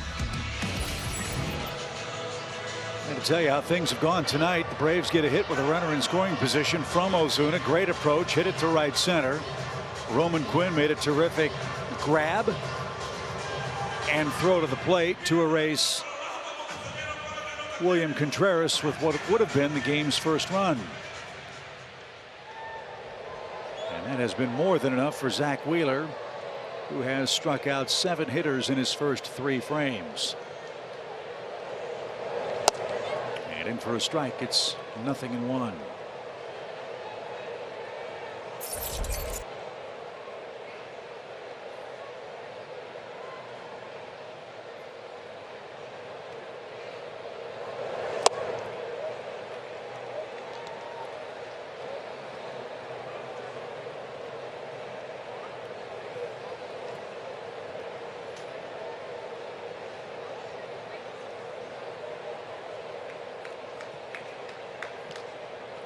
Nothing in 2 for Ozuna.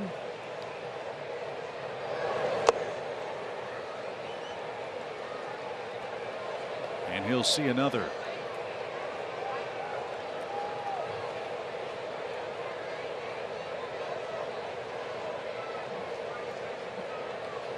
Outfield shades him slightly toward right center. Roman Quinn shaded over a bit.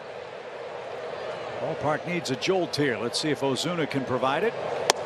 Not with that one. That's over the outside corner, and Wheeler has struck out 8. 9 was his season high. That came in his last start. And Ozuna didn't like that call from Hunter Wendelstedt.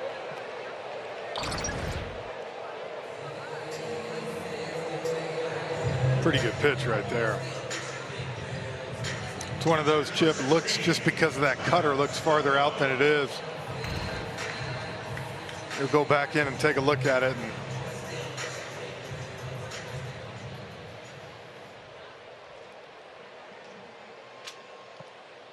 here's Travis. He picked up a first inning hit, went the other way with it. And that's off the plate. 1 ball, no strikes.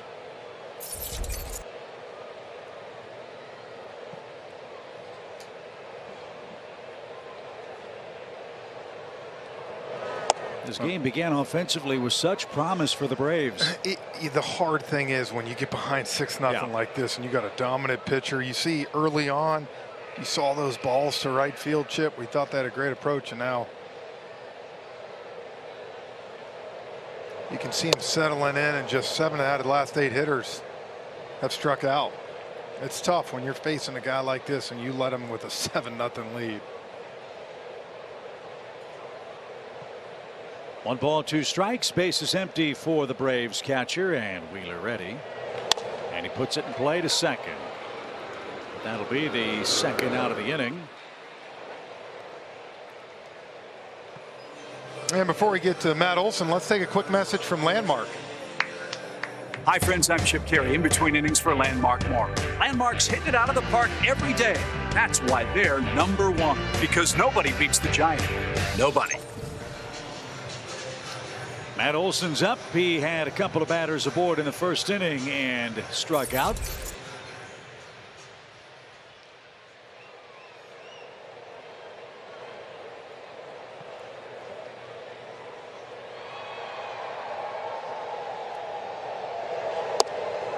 And that's in for a strike.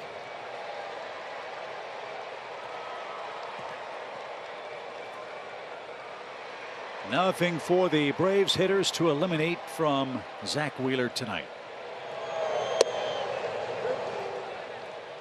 He's just pouring in strikes now. Yep. 40 strikes among the 59 tosses he's made, with 2 outs in the 4th inning.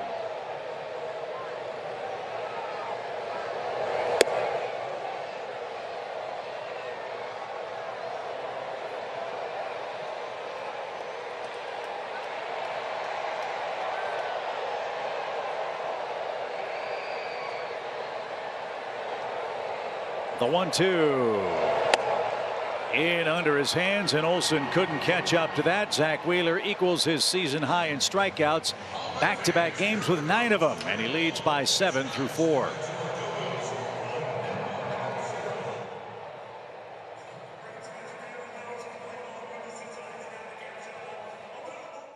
Camargo, who's a very popular player here with the Braves. Nice ovation. And there is that beautiful memento as Camargo part of the Braves 2021 World Championship season. And it's apropos that Camargo gets his ring tonight with 40,000 others on a replica ring giveaway evening here at Truist Park. Well, that has been maybe the most popular fan giveaway we've seen this year, and they've had some great promotionals. I forgot it was that until I pulled up and I saw the lines outside, and I remembered, yep, it's ring replica. And I think the 3rd and final one is coming when Oakland the A's are in town. Is here. Congrats to Johan. But that goes back to what Derek Schiller of the Braves has talked about. This championship, while certainly hugely important for the Braves organization, it's one that really is for all of Braves country.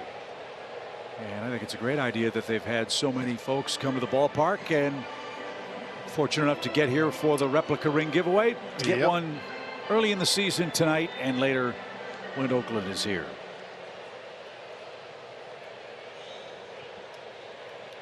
Action's begun in the Braves bullpen as Jesse Chavez faces Johan Camargo. Atlanta did make a roster move before the game today. Tyler Thornburg, who hadn't pitched in a couple of weeks, got into the game yesterday in Miami. Tyler was designated for assignment today, and Dylan Lee was brought up, and Camargo has his first hit in Atlanta since the 2020 season.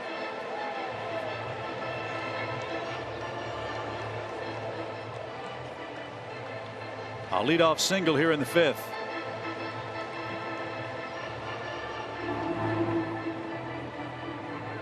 There's Dylan.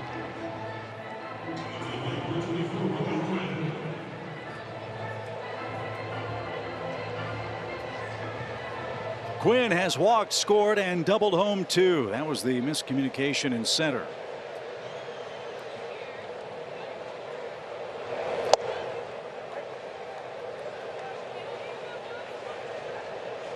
Yeah, but you get a feeling with the next 2 weeks with no off days, you're going to see a couple guys come up from AAA to fill if an arm is needed. Yeah, you know, look, let's face it, Tucker Davidson had a rough day today. I assume that was a foul ball. It was 0-2.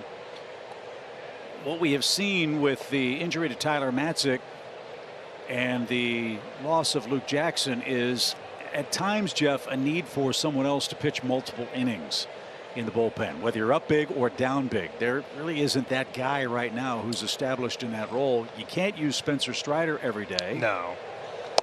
And look where he's getting Spencer now. I mean, I hate to say it, he's put himself in a good position where he's only pitching when it's games on the line right now. He's taking Matzik's spot, if you're you will. right. And so figuring that out is at this point a work in progress. The good news with Matzik's injury was there was no structural damage, just some discomfort in the shoulder, so he's shut down, which means he'll have to ramp back up to get back in the bullpen for the Braves, which will happen at some point in the days and weeks ahead. As that's taken a little low, these Phillies are just not nibbling tonight. Very, very patient approach, and it's paid off for them. 6 walks, 4 of them have scored, along with 9 hits. The Braves have faced deep count after deep count, 10 3-2 counts. Have been thrown to the Phillies batsmen tonight. So again, at the quarter point of the season, the Braves are where they are. The Phillies too. As that strike 3 at the belt, Quinn couldn't pull the trigger. Jesse Chavez strikes out his 3rd man of the game. That's going to be it. I figured he getting close to 50 pitches. So Chavez allows a couple of runs. He had a lot of traffic, and he will depart in the 5th inning. Good job. He's buying outs for Brian Snitker, and it'll be Dylan Lee who will step in and be the 3rd pitcher of the night for the Braves here in Game 1.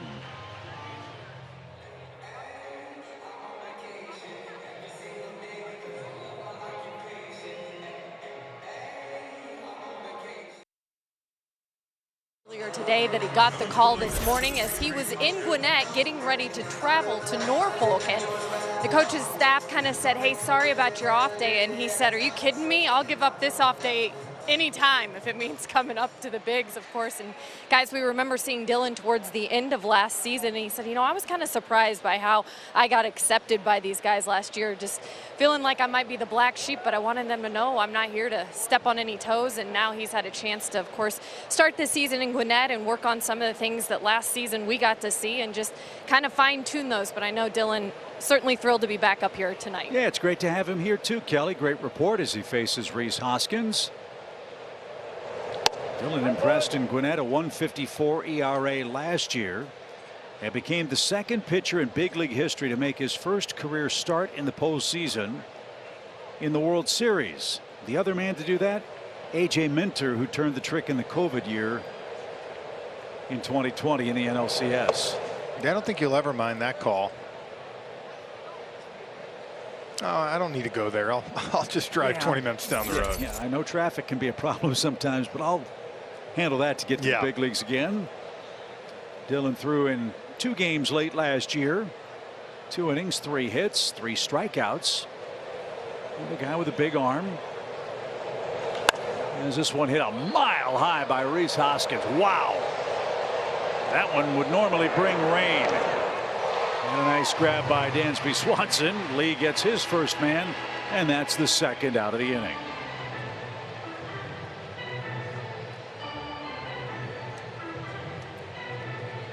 And Alec Bohm will be the hitter.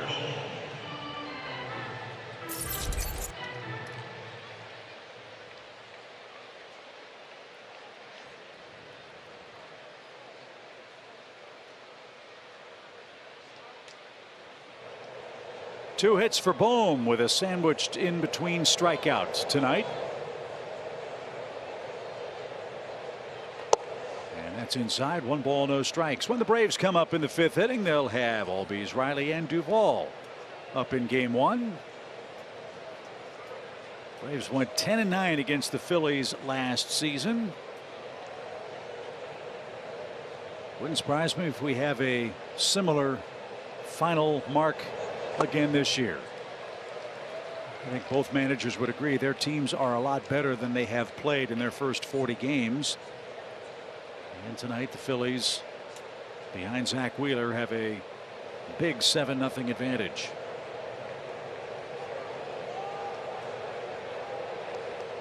One ball, one strike for the young Alec Bohm. The pitch. Smoke to short, and Dansby's there. And that will retire the side. Lee comes in, gives up a couple of hard hit balls, but nothing else to the Phillies. Home 5th coming up. 7-0 Philadelphia.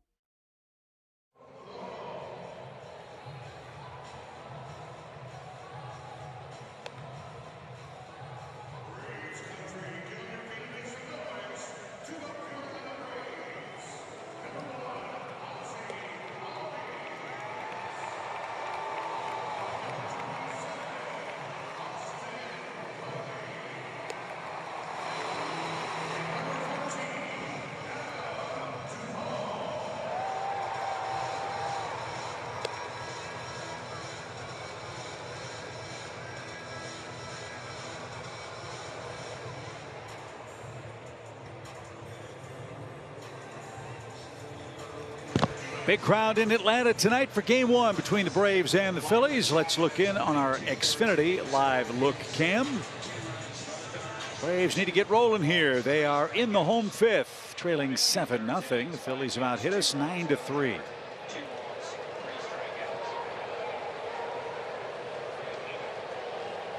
Tucker Davidson allowed 5 runs. Jesse Chavez 2 runs in his inning and 2/3 of relief. That ball is really spinning out of Wheeler's hands nicely tonight. Strike 1.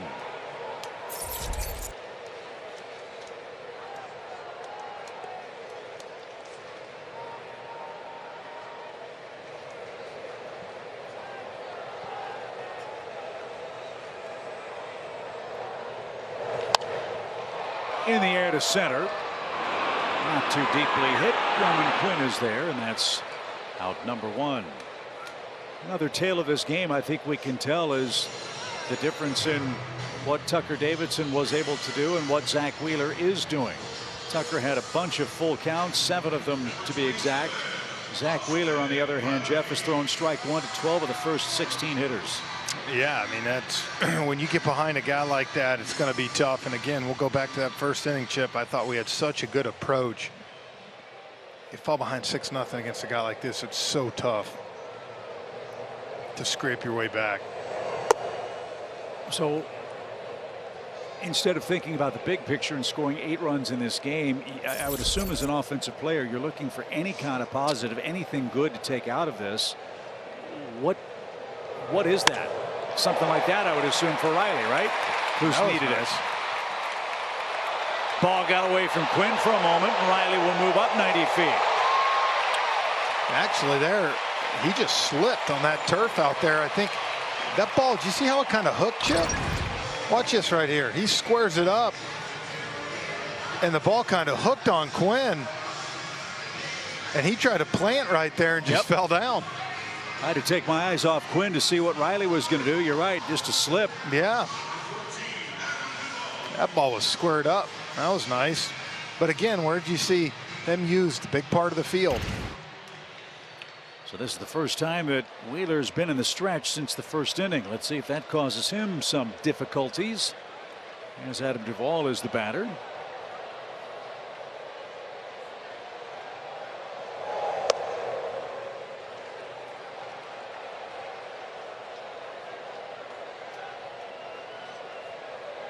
Guessing they gave Riley a double on that play. Haven't heard the official scoring. No matter how you scored, it's the 4th hit of the game for the Braves. They'll look to plate their first run here. A little pop toward third. Bohm should handle that in foul ground, and he will. I don't see any air up there, so I would think the same thing, Chip. I think that would be a double.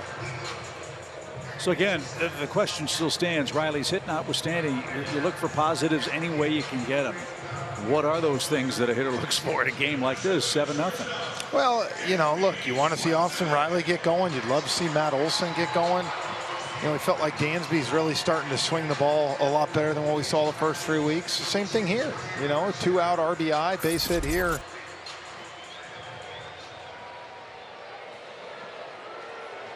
Look, needless to say, if you're, I mean, you can keep this score a couple, get to 7-2, and you get to the bullpen, you know, all bets are off. Dansby riding a 5-game hitting streak is 0 for 1.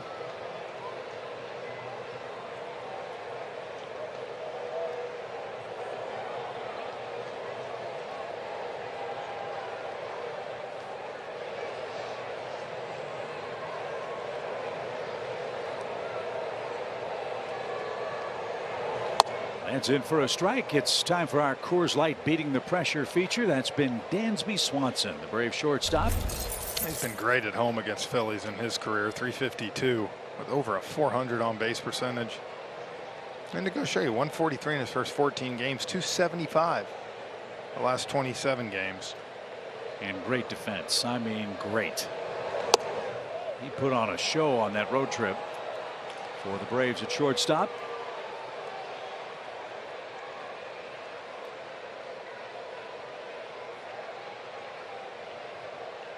Boy, that's a great quality for a fan to fall in love with a player. If things aren't going well on one side of the ball, it doesn't affect the other. No, never has with him.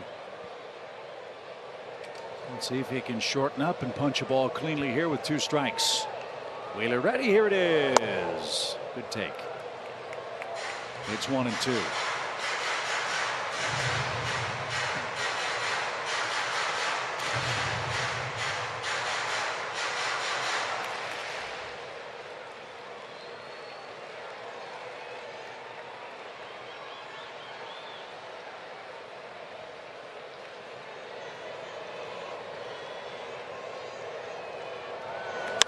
Base hit to right.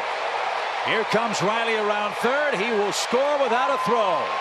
On a 2-strike pitch, Dansby Swanson spoils the shutout.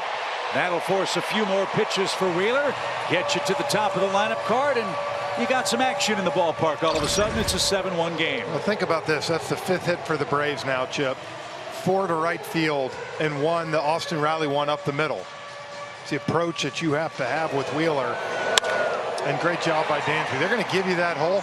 And I'll tell you this, we have started to see him do that a lot more. You hear me repeatedly say, look, it's 2-0 with Dansby. He's so strong, loves that fastball in. Go for it. Pull that ball. But when you get to 2 strikes like that, take that approach. He'll hit 300. Toronto looks to make some contact here in the Atlanta 5th. He's 0 for 2. Braves are on the board, 7-1. Dansby Swanson's 20th RBI. The pitch.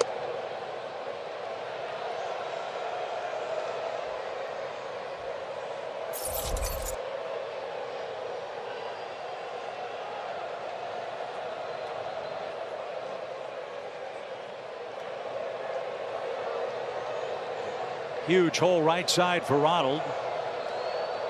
The pitch. Center cut. It's 0-2. Wheeler saves some of his best stuff for the Braves leadoff man.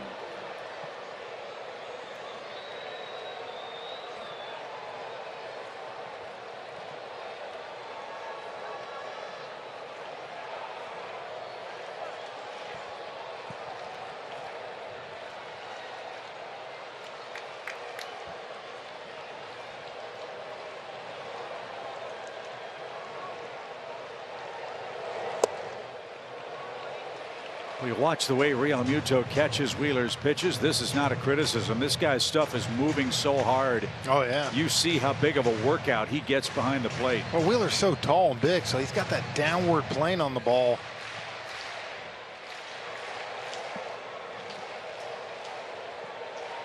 Dansby leads at first. He's not going anywhere. Down 6 runs. Wheeler checks just to be sure. And the 1-2. Outside, even count. Look, these are big at bats. These are big pitches. Wheeler pushing toward 80 tosses. We're only in the 5th. Get a couple more here. Force Joe Girardi to get into that bullpen, as Jeff suggested. Then you never know. We have seen some crazy comebacks by the Braves against the Phillies in Atlanta in recent times. 2-2 pitch. Anyway, Ronald, keep on fighting. Still 2-2.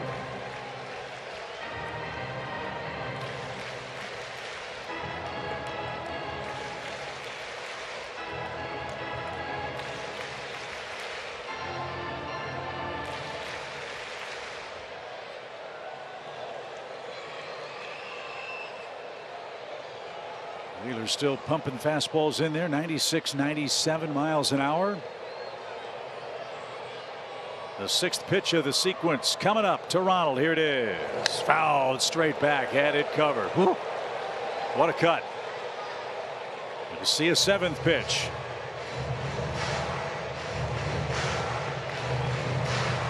Acuna tried to keep that long on-base streak alive. It's at 29 games in a row. He has 5 hits in his last 3 games. So he tries to move his hitting streak to 4 against the Phillies tonight.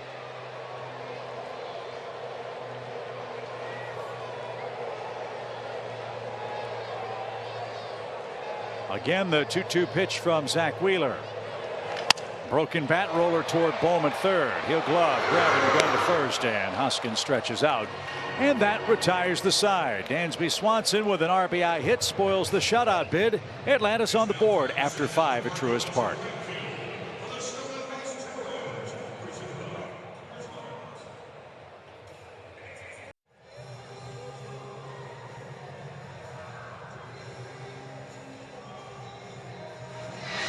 (7-1) Phillies after 5 here at Truist Park. Braves still trying to have some fun tonight. You always wonder who your third catcher will be, right?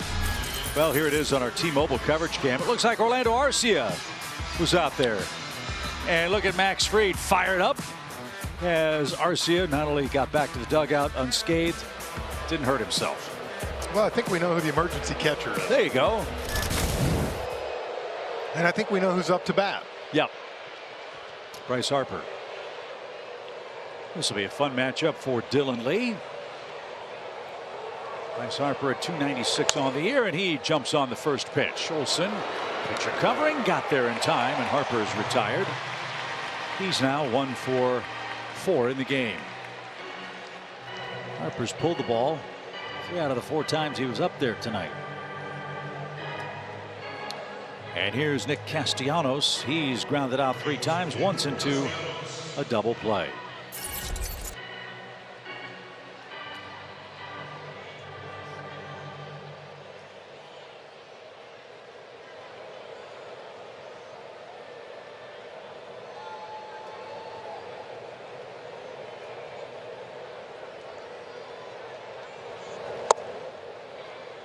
One ball, no strikes.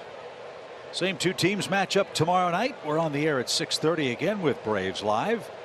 Good matchup, Max Fried and Kyle Gibson. In fact, all 4 of these games feature interesting matchups. Launched into right center. Duvall over, and Acuna peels off. Better communication that time, Jeff. Yeah, I don't think there was going to be a mistake that time. Nope. And 2 are out.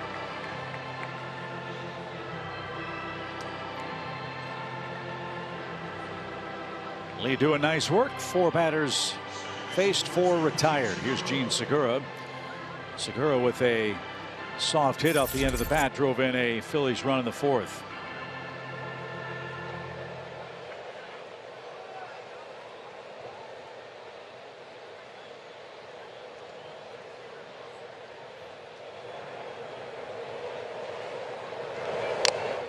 And that's fouled back behind the plate. Nothing.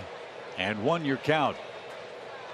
Told you at the end of this homestand, which features the Phillies and Marlins, we've got the Diamondbacks and the Rockies coming up. Rockies just got Chris Bryant back after missing 3 weeks with a bad back. He's hurt again. More back trouble apparently, as this one's again hit towards center. Duvall glides over. Lee rolling merrily along. 5 up, 5 men down. Home 6th coming up. 2, 3, and 4 on the lineup card against Zach Wheeler. 2, 3, 4 hitters up for the Braves in Game 1 against the Phillies. Hope you join us this summer here at Truist Park and take advantage of the T-Mobile Value Pack, which includes a ticket, snack, and drink for as low as $20. You can choose from one of 3 seating locations for any regular season home game and get a snack and a beverage at one of our concession stands. Visit Braves.com/value. That's Braves.com/value to purchase your T-Mobile Value Pack today. First pitch swing on the ground to Camargo, and a throw to first takes care of Contreras. That'll help Wheeler's pitch count. He's up to 79 of them through 5 1/3 innings. Marcell Ozuna, the hitter. A first inning single extended his batting streak to 10 consecutive games with a hit.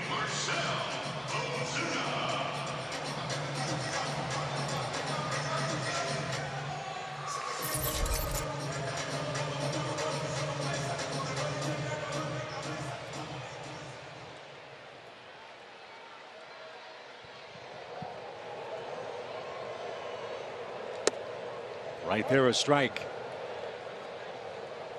Wheeler now 16 of 21 throwing strike 1 to the Braves hitters. That'll work. After a slow start to his season, Wheeler is rounding into Cy Young form. As Jeff mentioned, last 4 starts, 2-0, 1.98 ERA, 6 walks, 30 strikeouts. 249 punch-outs last year for Wheeler. And this one shot into right field. That's down for a 2-hit game. Another right-hander, another base hit to right field tonight off Wheeler. I'm going to ask you an elementary question as you see the end result here for Ozuna. Broadcasters say it, fans say it. You see the shift. You know what the pitcher's trying to do. Why is that so hard for a major league hitter to Well, take sometimes advantage you of? can be trying to do that, and there's just so many games or so many times you just can't execute sometimes. I think after a while, though, you know, you'd like to see the approach come around and a guy make an adjustment. And Marcell has done that now the last, 2 weeks or so. Darno hits with a man aboard, 1 out. He's got a single tonight. And so again, blanket term, make an adjustment. As a right-hand hitter facing a guy like Wheeler, what is that adjustment? Well, you just look, the only way you're going to pull the ball to left field and really with power is if he makes a mistake on you. But if he makes his pitch, it's tough to pull the ball. On the ground, hit right to Camargo, flip to second 1. Segura with a good internal clock completes the double play. And just like that, we're off to the 7th. 7-1 Philadelphia.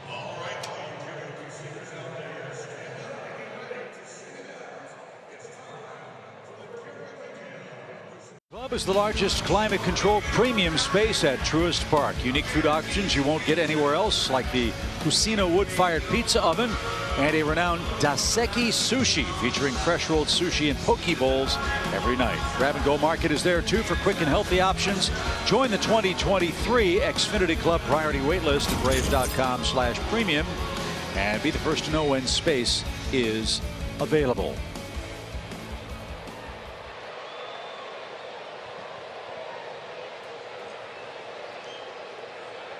Dylan Lee doing a nice job. He'll start his second full inning of work as we've reached the 7th. Kyle Schwarber wins the Patience is a Virtue Award tonight. He's walked 3 times. I think almost all the time tonight. He's been down in the count. 1-2 at least.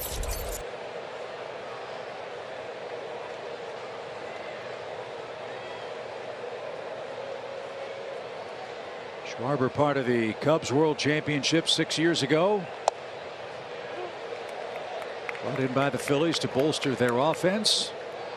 And he has certainly had a hand in that. He's scored a couple of runs. 6, 7, 8, 9 batters for the Phillies have scored 6 times tonight.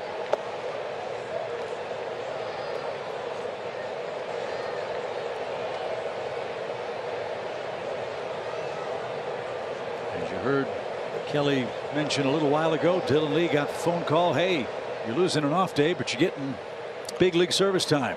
Yep. And here he is in game 1. Trying to give Snit as many innings as he can to preserve this Atlanta pitching staff in the midst of 17 straight days without an off day. Dylan Lee has his first strikeout of the season, and Schwarber is finally retired. 1 out. Good off speed pitch here down in the zone. Got Schwarber out front. It's every kid's goal when you pack that bag to go from AAA up. You don't want to pack that bag to go back down. Yep. So every time he comes up, he gets an opportunity to show what he's learned down there, how he's improved. And you've told that story before for the fans who are tuning in for the first time and maybe haven't heard it. Tell us about how you got the call to get to Atlanta and the big leagues in 05. I was at a Japanese steakhouse having a couple waters, and you know, they're doing stuff, and we got rained out in Montgomery. Ah, okay, gotcha. All right. So you're in Montgomery having dinner. Yeah, and Snit was my manager, and you know, he called me, and I just I didn't actually answer because we were all sitting there having a good time, and he ended up finally texting me. He's like, I think you should call me. So when he did that, he gave, you know, I thought a little something like, huh. And then he told me to come up to his room, and he was up there with Phil Wellman and Kent Willis, our pitching coach, and they all had a Bud Light, gave one to me and said, you're playing tomorrow night in Atlanta. So I have to imagine your heart was racing when you knocked on the manager's door, right? Yeah. Yeah, you know, you had a feeling just because of that, you know, you think, but you never know for sure. And it's a great feeling. I remember him telling me that. Go up, make the most of your opportunity, and look, at the end of the day, I hope I don't see you back here. Right.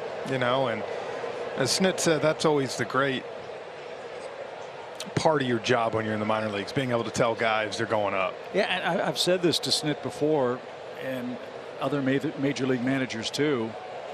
As great as that is, as Real Muto walks, it's got to be awfully hard to tell a guy, well, you got to go back, or you know what, you didn't make the team. Yeah, for sure. And that's part of it, right?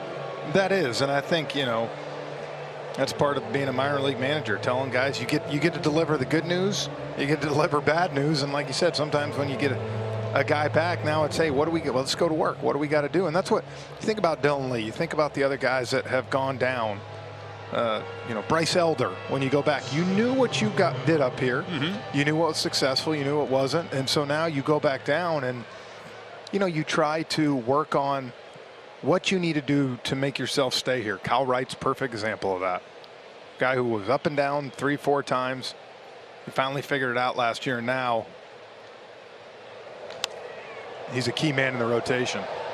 Camargo pops that up foul and out of play. Strike one. When you get here, when you get that call, obviously you call parents, you call girlfriends and whatever and say, hey, I'm going to the major leagues. What was the biggest shock or the biggest adjustment for a young player like yourself, like Dylan Lee, when you get to this level? It happens. First or second it happens fast.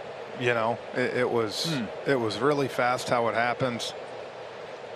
You know, the action, the game speeds up on you.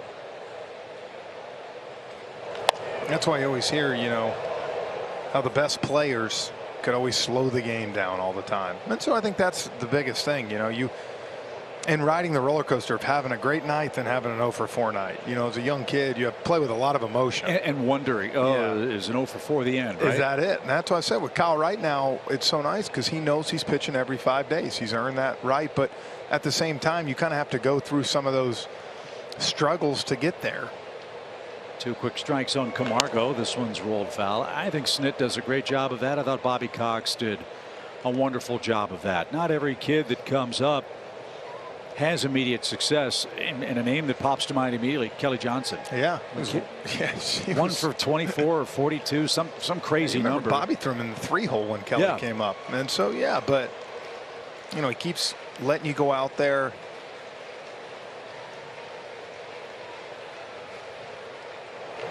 Check swing roller. Riley will charge, and Camargo way in on the grass is out number 2. That was an understatement. He was 4 feet on the grass, not even close to the runner's lane. So he's retired. Runner to second. Roman Quinn, the 9th place hitter, is coming up. Watch this. He punched that ball. He almost ran right toward the second base position. A nice play by Austin to get his man. And here is Quinn. Quinn has walked, scored, doubled home 2, and he took away a run. He has had a great night all around for the Phillies.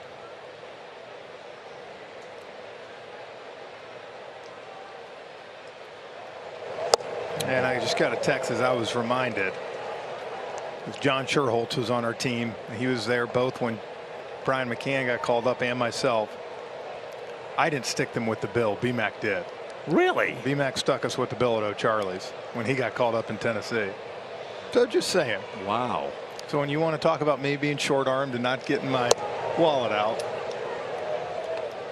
maybe you should talk to my buddy. So when you see Mac, look for the moths. As Roman Quinn has an even count, 1 ball, 1 strike. I love it when the kids come up. So look, it's fun to watch star players play and veterans alike. But when you see a kid like Dylan Lee or Bryce Elder or Tucker Davidson, you never know how many they're going to end up with. How many wins? And I know you've done this a lot longer, so you saw my first game. I mean, you saw my home run, but you know, for me doing this now for 4 or 5 years, remember Austin Riley's home run and his dad and mom sitting over there. You know, you get to remember those moments. A swing and a miss, and Quinn is going to be out. Darno, I think, got hit with a backswing, and that's going to be the end of the inning because Hunter Wendelstedt's going to take care of Roman Quinn. Nice inning for Dylan Lee. Gives up a walk but strikes out 2 men. Here's the replay. Look at the long swing, and right there Hunter Wendelstedt heard that, so no need to make the throw to first. Stick around. It's the stretch presented by Georgia Natural Gas. Marcell Ozuna is having himself a nice run. Trevor Scales will break that down for us as we send you to our studios here at the Battery Atlanta. Trevor? He's got quite the hit streak going in 10 games, BJ. You know what? I talked to him on the road trip, and he was having problems getting to that inside pitch. He just wasn't throwing his hips in. But the last 2 weeks, guys, he has been on fire. He's able to get back on that inside pitch. And now you see him going the other way, especially with runners in scoring position. He's starting to make some adjustments. Hopefully, his teammates can follow, Peter. Exactly. I mean, you take a look at what he's done, the evolution of the swing, and 10-game hitting streak, 325 with a 982 OPS with 4 tanks and 8 RBIs. You know the evolution of the swing with the swings and misses, then he starts fouling things off. Now he's starting to square things up a little bit, and then you know when he gets hot, he can carry this team. Oh, yeah. 10-game hit streak, the longest by any Brave this season. Let's get you back to some more Braves baseball after a quick word from our friends at Georgia Natural Gas. Ready to play ball with a new gas company? Georgia Natural Gas knocks it out of the park with simple service and great rates. And when it comes to helping the environment, GNG's Greener Life program makes it as easy as paying your gas bill. Sign up with a home team today at GNG.com.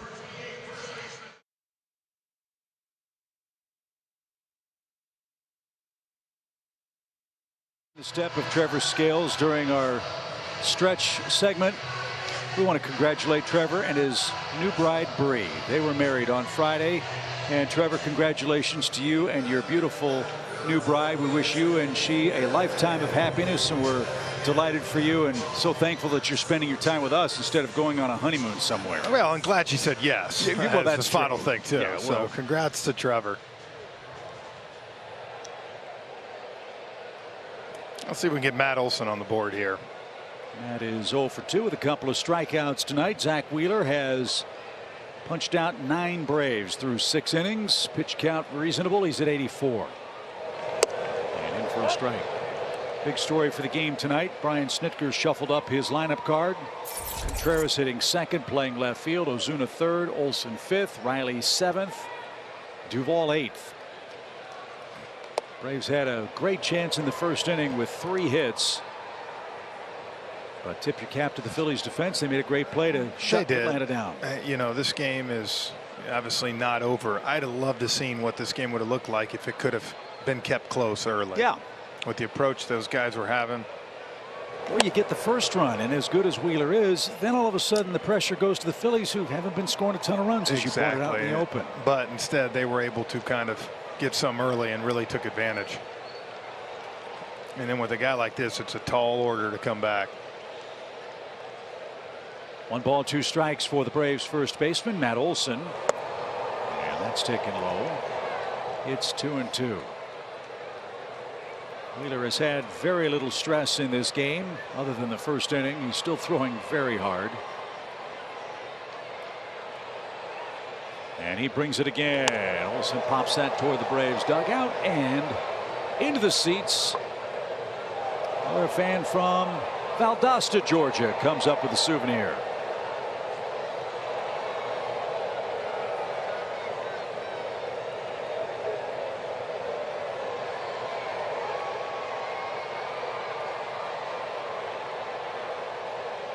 Another sellout crowd in Atlanta tonight. Boy, the Braves are drawing splendidly in 2022. Over 41,000 here. 41,762, the official paid attendance. We'll have huge crowds this entire homestand. School's getting ready to get out. We expect packed houses all summer.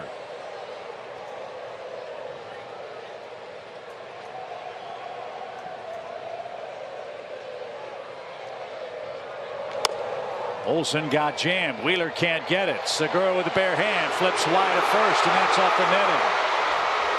Olson just served that ball, put it in play, and he'll take a hit any way he can get it. You know what? Sometimes we talk about it. Those are the ones that get you going, help you breathe a little bit. It's going to be a tough play. Bang, bang, and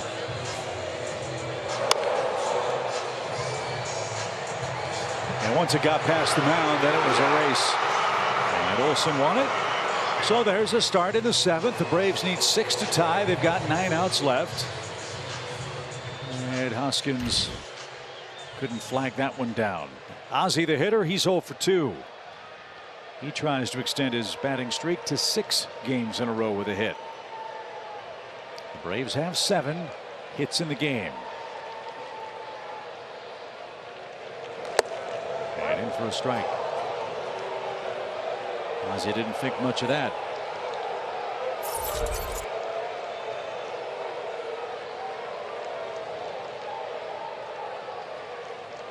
Outfield swings around toward left for Albies.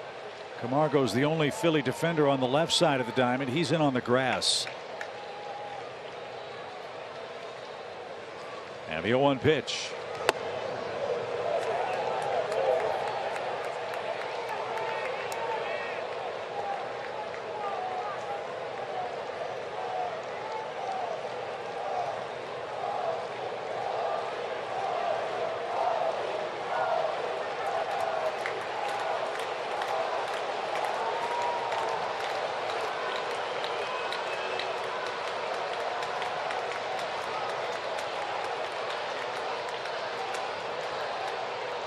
Breaking ball hit toward Bohm.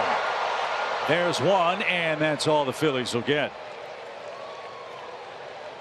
Boy, the way Bohm went for that ball is kind of the way you see the Braves defenders catch the ball after their hard work with Ron Washington. That was a nice play. Well, sometimes you get stuck in weird positions, and I think this was a guy that's used to playing third and had to come in from that side. As you can see, is one of those, if he stays back right here, it probably takes a hop on him, but he did a good job coming to get it, and Segura knew with Ozzie running, you're not getting 2. So back to a standard defensive alignment for the Phillies third baseman. Austin Riley's the batter. He doubled home, or doubled and came home, I should say, on Dansby's 5th inning hit. He barreled a ball right up the middle. Roman Quinn fielded it cleanly, then his feet went out from under him, and that allowed Austin to go from first to second.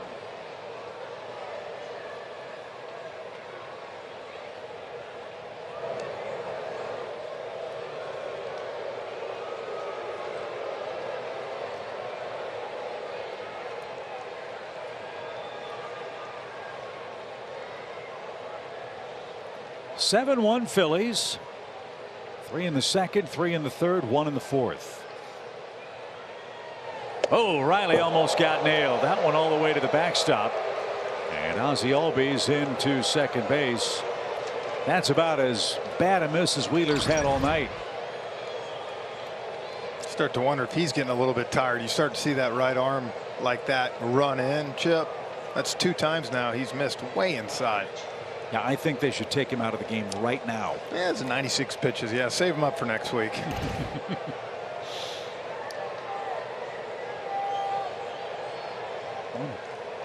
Hard pressed to think of a count where the Braves have been ahead 2-0. Wheeler hasn't walked anybody yet tonight. Again, as we said, this month he's only walked 6 batters in 4+ starts. So he's had impeccable control. And the 2-0. Riley took a shot, didn't get it. When the Braves were in their heyday run of 14 straight division championships, a pitch like the one he just made to a right-hand hitter is why. The down and away strike. Hitters can do so very little with it. The 2-1. Inside corner, right under the tomahawk. It's 2-2.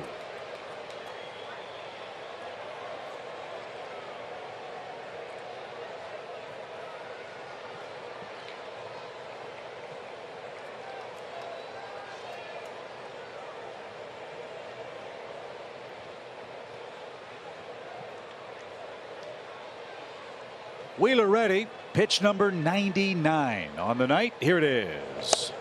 Ooh, that was close. One heck of a take on a tantalizing pitch. And now Riley is 1 pitch away from drawing the first ball for the game for the Braves batsman.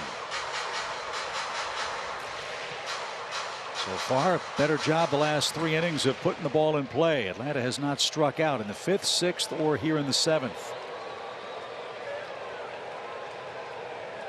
Phillies pen's going to get busy with pitch number 100. Smoked it in left center field. The Braves are going to have their second run. 2-hit game for Riley. He'll slam on the brakes. And you saw how gingerly Quinn went after that ball in center. He might have slipped again. But Riley, knowing he can't afford to be thrown out, settles for a single. It's a 7-2 score. Well, it's so good to see 2 balls now, both up the middle by Austin Riley. Got that slider. And this time he didn't miss it.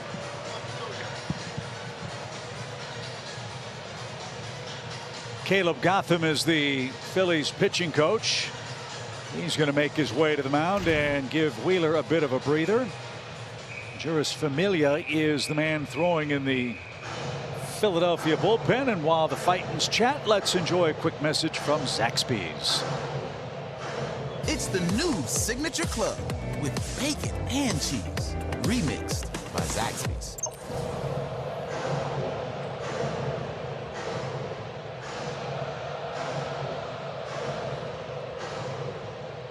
There's Mr. Familia. You want to get in the Phillies pen, especially as dominant as Wheeler has been. Well, and as crazy as this game's been and felt in one direction, you get a hit here or a gapper. You got Swanson and Acuna coming up with only 1 out.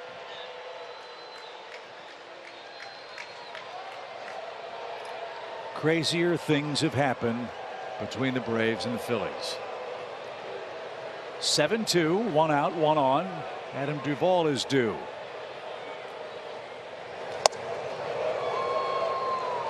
I'm guessing Gotham just said to Wheeler, give me everything you got right here. I would tell him he's probably, another guy gets on and you're out of this ball game.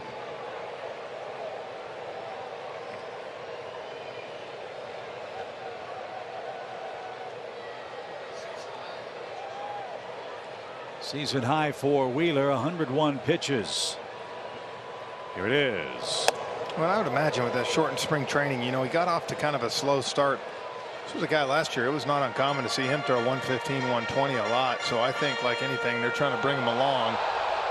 That 6th inning for him was huge with only 6 pitches.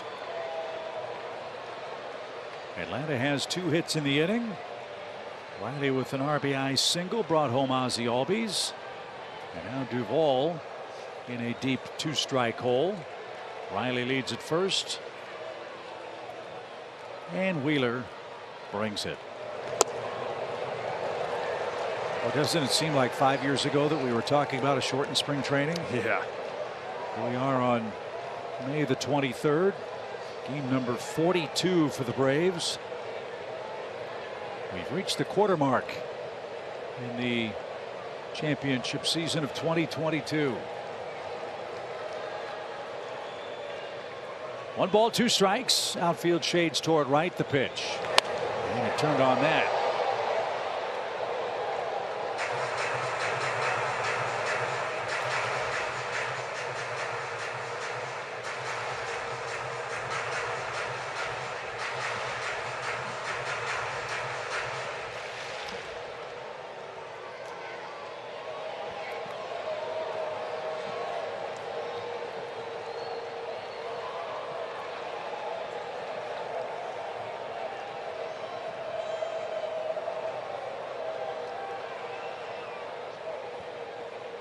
One ball, 2 strikes.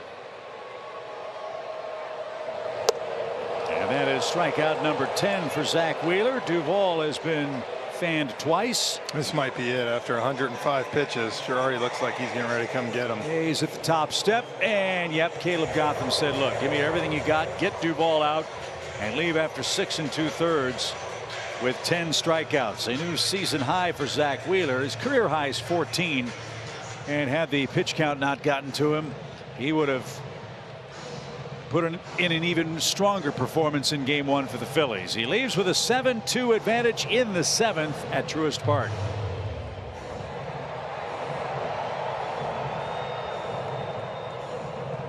This is Tyler Anderson, who had a perfect game into the 6th inning, but Cesar Hernandez broke that up. But it's all Los Angeles leading 10-1. Now they've gone final at Nats Park. LA rolling merrily along in the National League West with a 1-game lead now over the San Diego Padres. Here the Phillies in Game 1 lead 7-2. Juris Familia is on to pitch for Zach Wheeler. Familia, as you know, the former Met, has seen the Braves a lot. This is his 57th lifetime appearance against us. You know, he's got that big sinker, obviously all those years with the Mets. See that 56 games against Atlanta. But we've seen him get wild too before and walk a few guys. With 2 outs, Dansby Swanson greets him first. It's a 7-2 game. And this is where, as the season goes on, we'll see if the Phillies have been able to upgrade their bullpen. You mentioned that earlier tonight, Jeff. A couple of years ago, a 6.20 ERA, almost a 5-point relief ERA last year. This year, around 4. It's trending in the right direction. Will it be enough for the Phillies to make postseason play this year? Time will certainly tell. The pitch is a little low. Well, and he's right. He's got such a good sinker, heavy sinker. But again, we've seen at times him really struggle. He's in one of those cold spells right now. 4 earned runs over his last 4 innings since May 13th. So he's in a relatively low leverage situation. A 5-run lead. And that sinker is just boring into the glove of JT Realmuto. 1 ball, 2 strikes. Single runs in the 5th and 7th tonight for the Braves.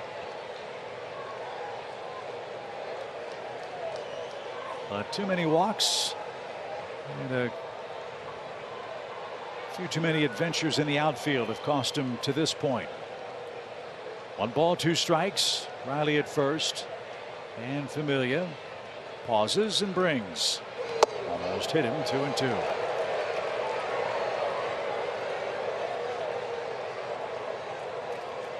As you see on our Bally Bar, we'll be out in the bleachers on Friday when the Marlins are in town to start a 3-game series. I beg your pardon. Jeff and I will join you with a whole host of special guests. You won't want to miss that. Hopefully after the Braves win this series with the Phillies. Little nubber. Familia gets it. Slips and falls. Throws that down the right field line. They're at 2nd and 3rd with 2 outs. The Phillies need their longer spikes. A couple of slips have cost them. There's an opening. Now you've got Acuna up with second and third, 2 out. Well, you could see this right away. Familia got to this ball quick, but you saw right away. Watch his back foot. That right foot went off, and you know what he's thinking, Chip, more than anything, is when that went right there, just eat the ball. Dansby probably maybe was going to beat that out anyways after he slipped. Now you got the right guy up at the right time. Familia, quite frankly, is lucky he didn't get hurt. It's a single and an E1 on the throw. And now it's Acuna versus Familia. Ronald's had a quiet night tonight.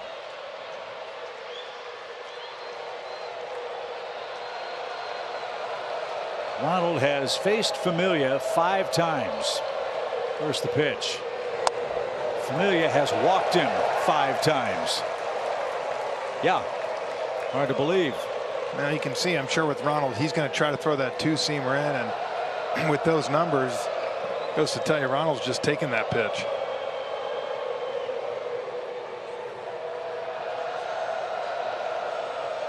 One ball, no strikes. Outfield deep for Ronald. A long one here, and this place gets real loud. The pitch. He tried to, didn't get it. 1-1. And the Braves have had chances to score, Jeff. By and large, they've done it. They're 3 for 5 with runners in scoring position in the game. Just couldn't make contact from the end of the first through the start of the fifth when Wheeler was really rolling. But they're making some late noise here. Acuna, the 6th man to hit in the inning. Popped him up. And Segura behind the second base bag will give way and make the play for out number 3. The Braves get one strand of pair in the 7th. We go to the 8th. Phillies lead now by 5.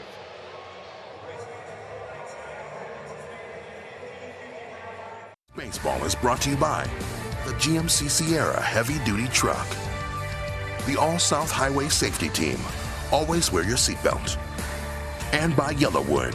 If it doesn't have this yellow tag, you don't want it.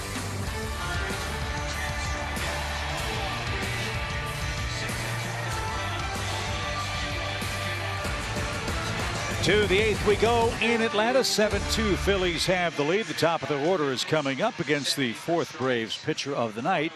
It is veteran right-hander Darren O'Day. He too, lots of work against Philadelphia. Lots of that work very successful. Tucker Davidson started 5 runs in 2 2/3 innings. Jesse Chavez 2 runs in an inning and 2/3. Dylan Lee's season debut, Jeff, a high point for the pitching staff tonight. 2 2/3 innings, scoreless, hitless relief. Yeah, I thought he was outstanding. Talk about getting an opportunity. He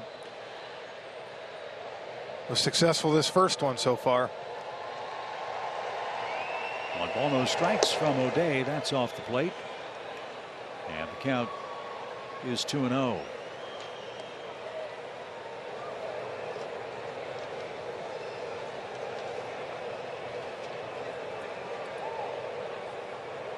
Darren could use the scoreless outing. He's been scored upon in each of his last 3 games. 4 runs, only 2 of them earned. This one hard hit, tricky hop. Ozzie handles that.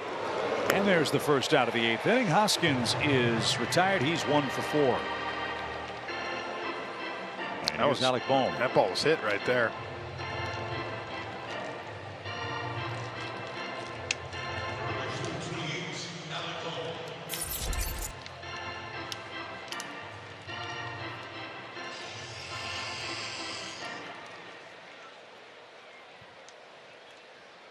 Bohm 2 for 4 with a run scored.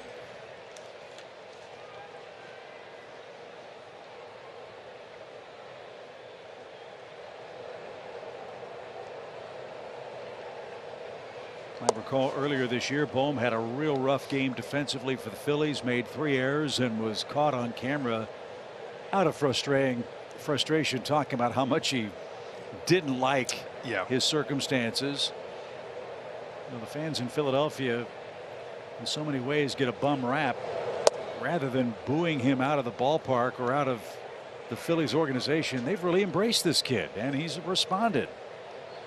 Look, he's had a tough run of things. You know, he had a lot of high expectations when he got there, and he's starting to play a lot better. But yeah, it was kind of one of those things. You got one break. He'd hit it once, and they forgave him. I wouldn't be caught doing it again, though. 2 balls, no strikes from Darren O'Day. And like we say all the time, or at least have heard, you know, they'll boo Santa Claus if he brings the wrong present in Philadelphia. Well, some of the players, I think, kind of spoke out, too, in his defense. Said, look, he was frustrated. He didn't mean what he said. 3-0 count. And in for a strike. It's like anything. If he hits, it's all forgiven. Yep. That's what makes a sports town a passionate sports town, right? You're as good as your last performance. Yep. And Alec has had a good one in game 1 tonight. Hits are even 9 apiece as O'Day turns it loose, and that's ball 4. Boy, the Braves have walked way too many tonight. That's 8 walks in the game. 4 of them have scored in a 5-run game. Here's Harper. Braves have kept Bryce under control. He's 1 for 4. Only time will tell how that elbow's really feeling for Bryce Harper. Again, a torn elbow ligament. He got a PRP, a platelet-rich plasma injection in the elbow to try to speed the healing. Because he can't throw without pain, he's limited to DH duties. Kind of wonder if that's just going to be almost all year.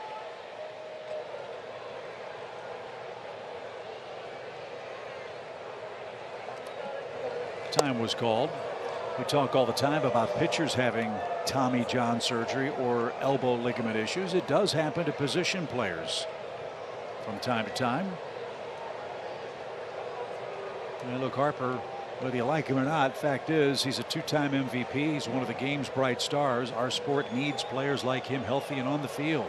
Part of the reason that I'm sure people are excited the DH is there. Yeah. Isn't that something? First the pitch to Harper. I'm as a traditional baseball guy as there is. But how fortunate are both the Braves and Phillies to have the DH available for rehabbing stars Bryce Harper for the Phillies and Ronald for the Braves. Yep, both have benefited.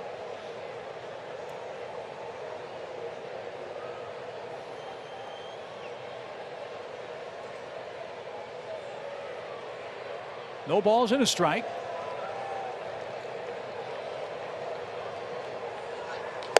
And Harper tried to hit one to the chop house, didn't get it. It's 0-2. Amazing stat on Bryce Harper last year for the Phillies: 3 homers, 3 RBIs against the Braves. Did a great job keeping him at wraps. He's usually done a lot of damage over the years against the Braves. 0-2 pitch coming from Darren O'Day. No shift. Outfield straightaway and deep for Harper. Ooh, whacks that one down the left field line. And that'll bounce around down to the lower level. Got a great crowd tonight, 41,000 plus. Hope to see the same number for Tuesday night's game. Max Fried and Kyle Gibson will get started. Charlie Morton and Ranger Suarez on Wednesday. Kyle Wright and Aaron Nola wrap up the series on Thursday. Good matchups all. No balls, 2 strikes. And a good take from Harper.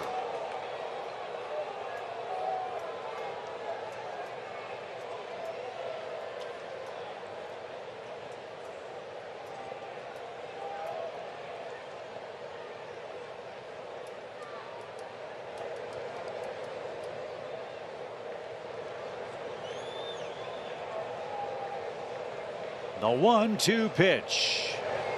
Harper didn't get it. Struck him out.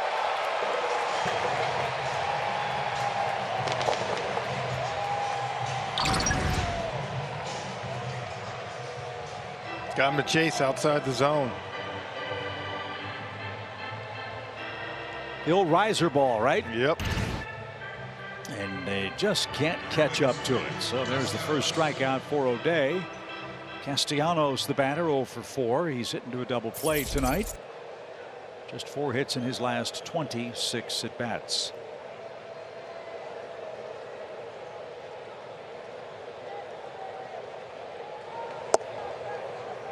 Nick's former club, the Reds, were beaten tonight by the Cubs 7-4. Reds 12-29 now.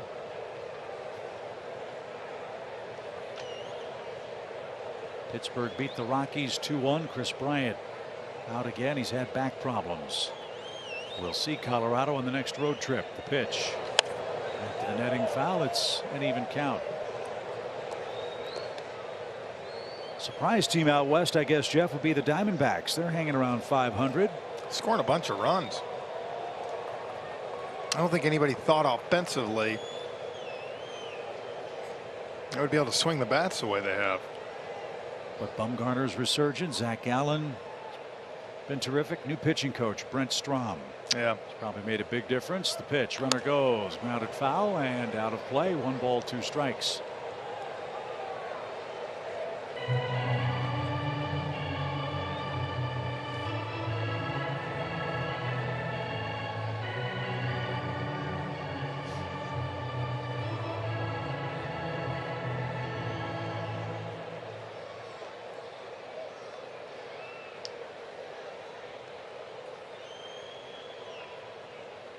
Darren O'Day is a strike away from sending us to the home 8th, where the 2, 3, 4 hitters are scheduled for the Braves.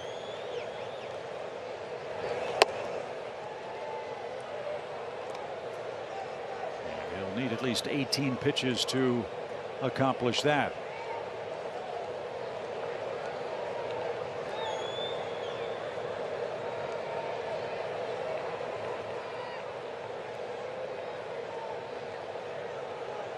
Darren ready.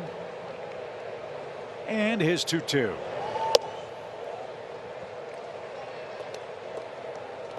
Another full count. Well, there have been a lot of those in the game. Tucker Davidson had 7 of them. We were at 10 a little while ago. We're losing count.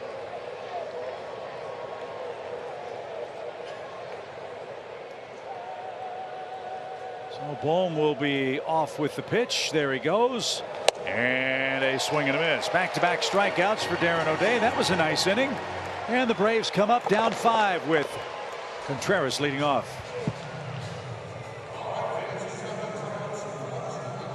Sold out Truist crowd. You can tell they'll not be leaving empty-handed tonight. The second World Series ring replica giveaway night, and all of the fans in the house tonight showing these babies off, and this is something else. But good news, Braves country, if you weren't able to get here tonight, the organization just announced they are adding one final giveaway night. This is in addition to the Wednesday, June 8th giveaway evening that is coming up. It will be on Monday, July 11th, when the Mets come to town. So you have 2 more opportunities to get your hands on the bling. And gentlemen, the hype, the frenzy, the standing in the rain all afternoon today, it's well worth it if you get to take one of these home, don't you think? I do. Great. I know Chip does. Well played. I know guys. Chip does. Those are awesome. I mean, everybody who sees the real rings and then the replica rings is just amazed at how very similar they are to what the team got. I wonder if Kelly gets to keep that one too. Good question. As Contreras takes a strike, even count, 1 ball, 1 strikes. One of the most popular giveaways. Do we get an answer? Does she get to keep it? I think she's running from the person who gave it. Kelly, do you get to keep it? Of course. Oh, okay, good. I'm just waiting to see who, well, I won't go there. I was going to say who barters the best here this evening when I leave. Because I think there's probably somebody in the house tonight that maybe wasn't able to get it. So what do you guys think? What should I look for? Like a free car wash or something? Well, it might rain early tomorrow. It is raining all week, so that's probably not very wait good. till Friday. What else if you're should I gonna go do, with? well, you can do it. Just wait till Friday. Okay. I figure, right? How about some Frenchie's Blues? That might not be. Oh, there we go. See? Now we're thinking, guys. No, the ring's better. Sorry, Frenchie. I mean that in the kindest of ways. I appreciate it.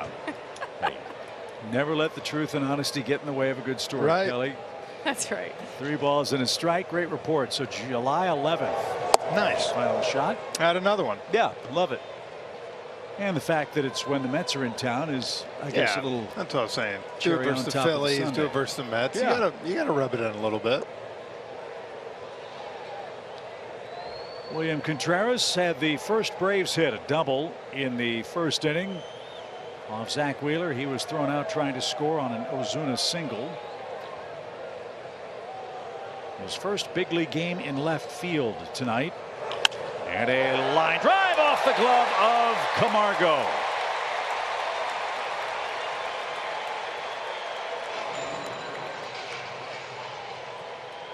Johan played that a little casually. Atlanta will happily take that. There's a start in the 8th inning. We've got 6 outs left. We're down 5. I almost get the feeling that he thought this ball was going to hook maybe more down by his glove. Even Contreras, you see right there, thought he was going to catch it. Didn't get much of a jump at all. And just off the end of the glove. So a 2-hit game for Contreras.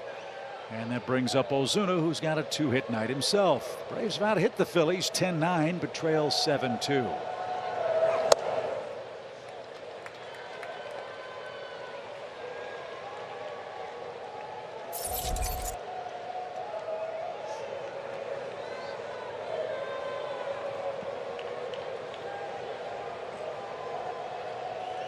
Phillies bullpen gets busy. Connor Brogdon is warming up. He's another right-hander for Joe Girardi.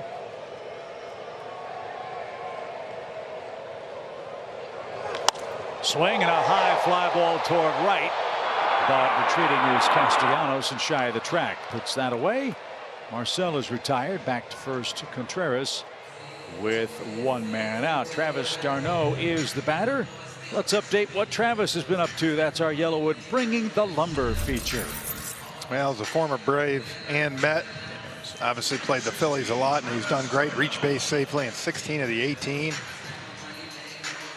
Last 14 home games here, 309 with 10 runs scored.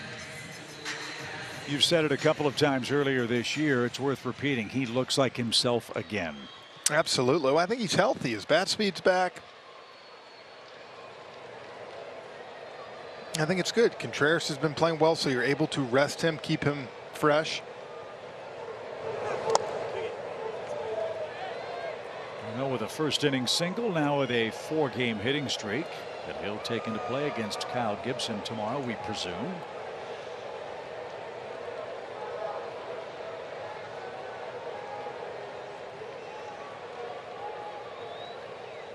A lot of room in left center for d'Arnaud if he can split a gap. He's trying to make a game of it in the final 2 innings. They've got 5 outs left. He tried to launch, didn't get it. 1 ball, 1 strike. Good news out west. Giants have jumped on the Mets, lead 2-0. That game early in San Francisco.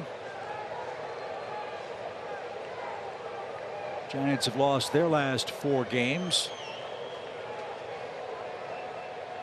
Trying to win their 8th game in 21 tries against a winning team this year. Pitch.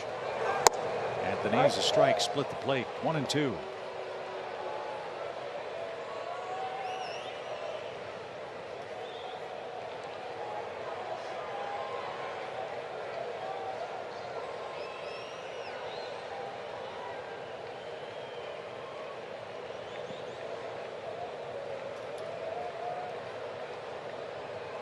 Familia ready, and the pitch. And you force him to throw 20-25 or so, maybe he's unavailable tomorrow. Yeah. Those are all things managers have to think about.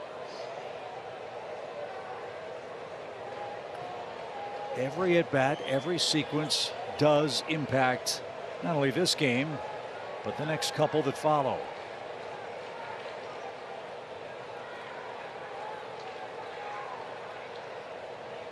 Contreras a short lead at first, and the 2-2 pitch is on the way. Downstairs, full count. Well, and more than anything in a 4-game series like this, if you can get to even, some of their back end of the pen guys, Chip, you really can at least use a couple of them tonight. Might help on Wednesday or Thursday down the road. 3-2 pitch with one out.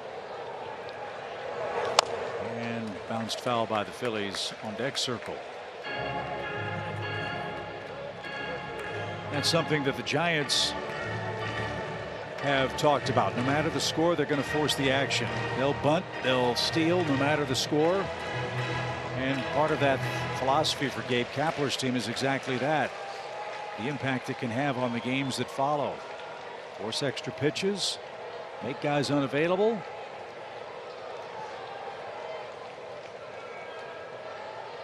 They play a hard 9 out in San Fran. Braves trying to do the same tonight.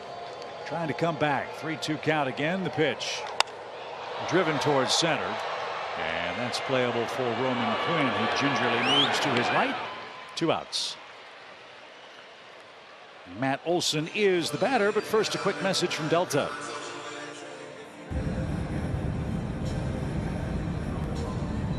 Delta, proud to be the official airline of the 2021 World Champion Atlanta Braves. So Joe Girardi got what he wanted from Juris Familia tonight. He got an inning, couple of hits, no walks or strikeouts. Connor Brogdon was loosening. He's going to come in and face Matt Olson as the Phillies hold a 7-2 lead.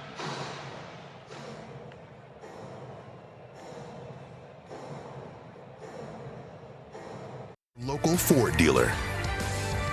Delta Airlines. Keep climbing. And by Truist. When you start with care, you get a different kind of bank.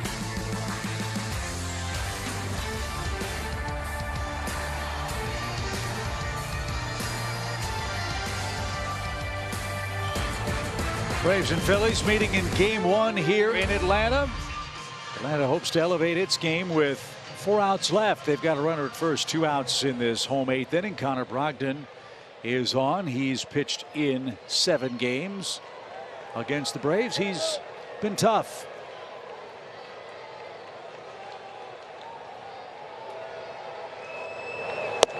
And Matt Olson takes strike 1. Well, and this is where I think you move Matt down hoping to get some RBI chances. Chip, get going a little bit.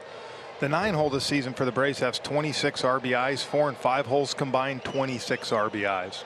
So being able to get more of that, we talked about the 5th hole hitter the other day with Ozuna, right? Finally hit the first home run by a 5 hole hitter. So look, these guys are going to heat up at some point. So, but it's just a matter of when it happens and when it clicks. Well, and that's, I guess, what's been kind of, I don't want to say frustrating, but or even alarming, but it's certainly noticeable in these first 40 games of the year. When the Braves have pitched, they haven't hit. When they've hit, they've sometimes not pitched or caught the ball. It's just not been an extended stretch of time where everything is clicked on all cylinders at the same time. And by that I mean Braves don't have a 3-game winning streak yet. Yeah. That is unlike this team. Man, with that offense and that pitching staff, you would think at some point. 2-1 pitch. Slashed out of play. And Jeff, it's been a long time since the Braves have gone this far into a season without putting together 3 straight wins. And we got to go all the way back to 2001, which worked out okay because they got going in 2001. Right? And it can happen too. Exactly. What you don't want is to fall 9, 10, 11 games behind the team in front of you, which is the Mets, who lead by 8 over the Braves and Phillies at the moment. The pitch. Missed. It's a full count. Another one of those, this time from the Phillies.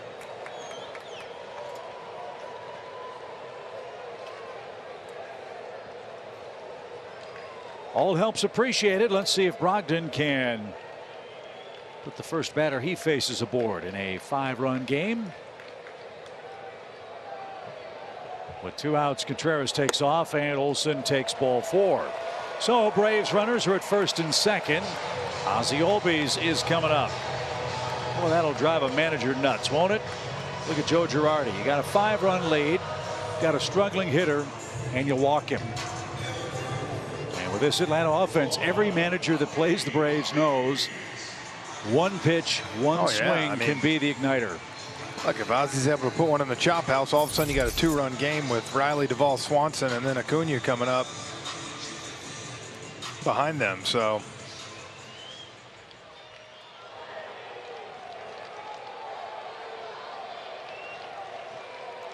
Big shift on for Ozzie. A ton of room left center if he can go that way. Got to move the line. Way outside, ball one.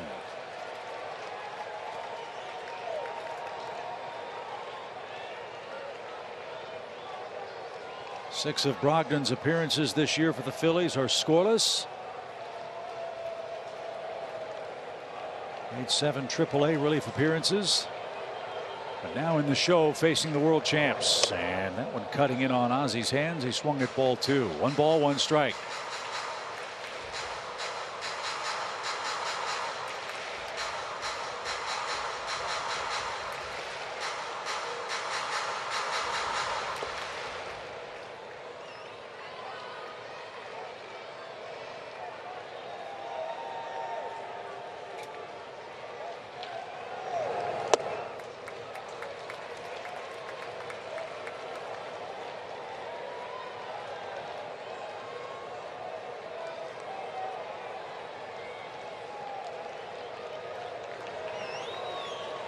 Two on, 2 out. Braves down 7-2 in the 8th inning.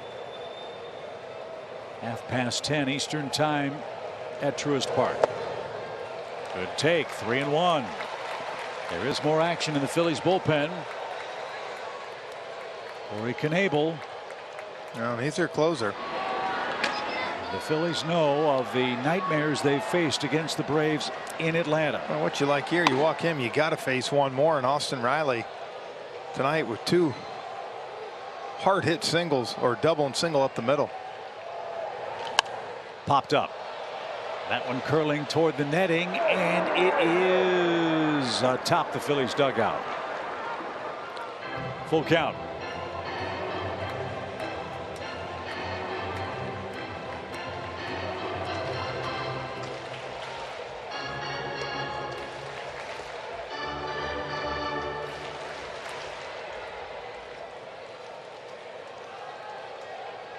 So again, the runners will lead and go at the pitch from Connor Brogdon.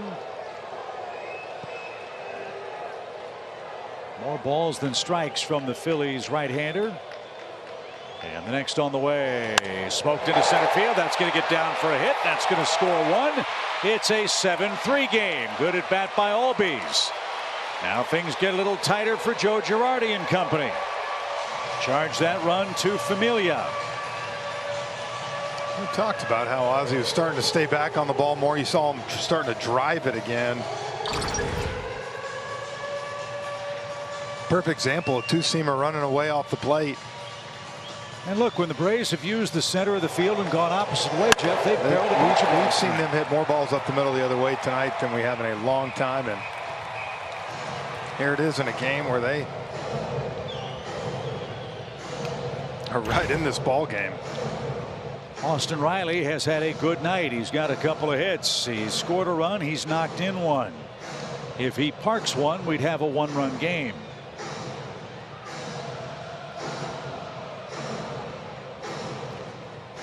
Riley versus Brogdon. This is encouraging. He's 2 for 4 with a homer.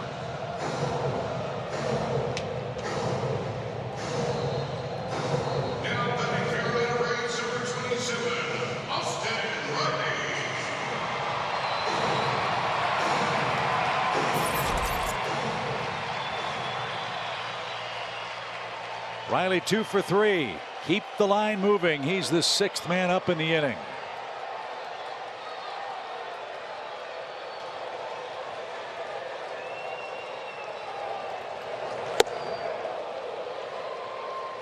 High fastball, and Austin a little late. Olsen, the lead runner, at second. Albies at first. Braves have out hit the Phillies 11-9 now.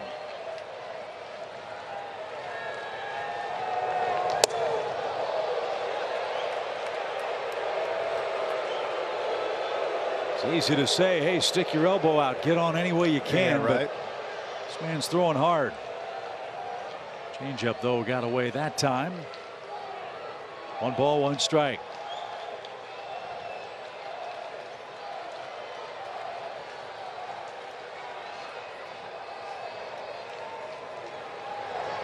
Fouled away. And Riley and the Braves down to their last 8th inning strike.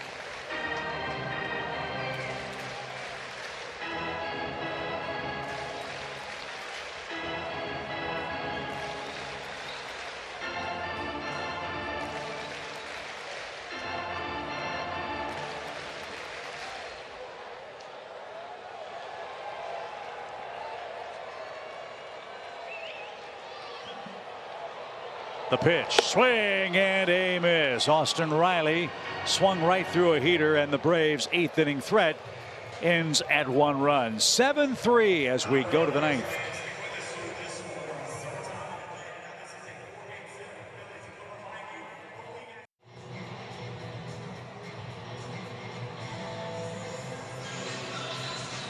Well, we're just setting you up for a fantastic 9th inning comeback. 7-3. Philadelphia has the lead in game 1.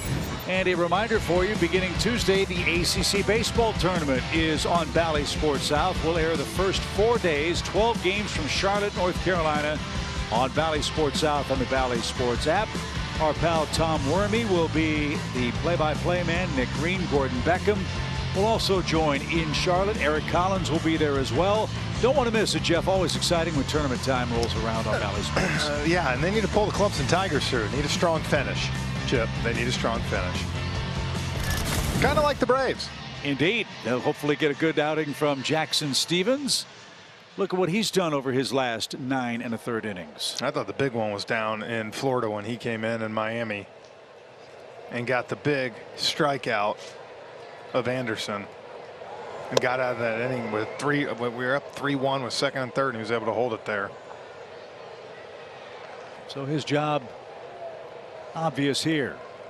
No more runs. Give the Braves a chance with 8, 9, and 1 coming up. And that's an inauspicious start. An opposite field hit for Gene Segura. Braves cannot figure out a way to get that guy out. Nope. Torched us last year. He's got 2 more hits to start the season series tonight. Again, opposite field approach. Yeah. Plenty of room to work with, and he picks up another Phillies hit. Here's Kyle Schwarber. He's walked 3 times and struck out once.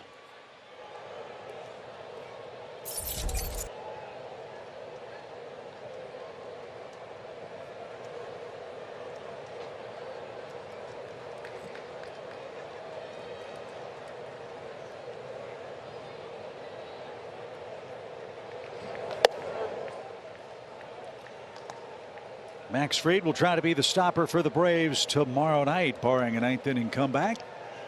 Kyle Gibson for the Phillies.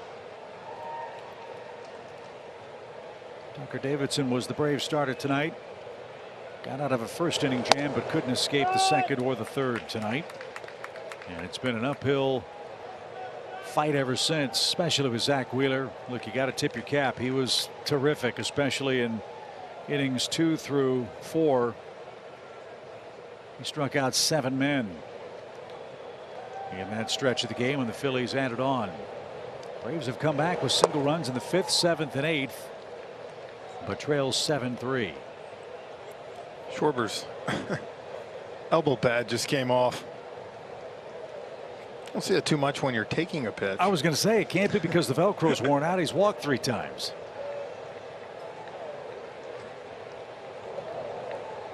Either that or he needs to size up. 2 balls and a strike. And lofted out of play foul. It's 2-2.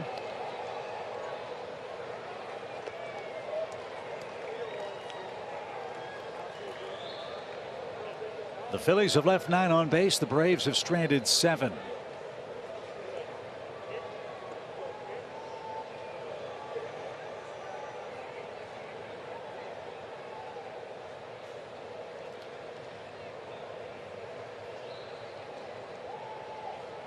The 2-2. And Schwarber is down swinging for the 2nd time in a row. Stevens has his first out.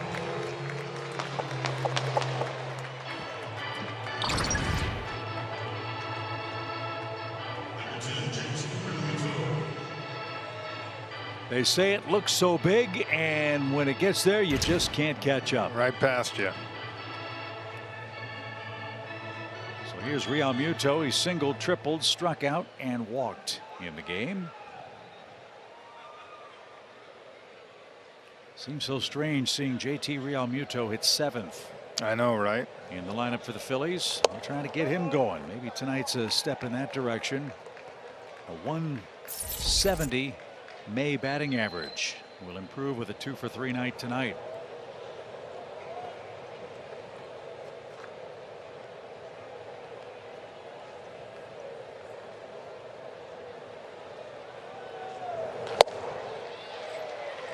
Yeah, you told me at the beginning of the year that on this date, Austin Riley and JT Real Muto would be your 7-hole hitters. Yeah. I'd asked you who was raking. I was either you've got an unbelievably good lineup, or both teams are having some offensive struggles to start. And the latter has been true for both the Braves and Phillies, who are 19 and 22 on the year at this point. No chase there. It's a ball and 2 strikes.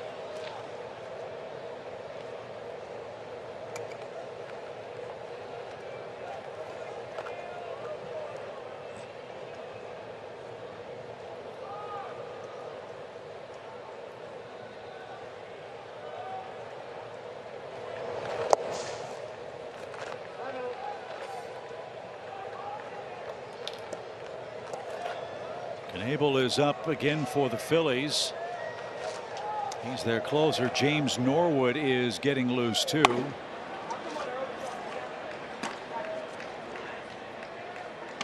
It would not be a save situation with a 4-run lead for Knebel. We'll see how it works out. 2 balls, 2 strikes for JT. Stevens ready. And a shot into right center. Duvall has that one all the way, and that's the 2nd out. I'll be honest, I think if the game stays right here, you're going to see Knebel.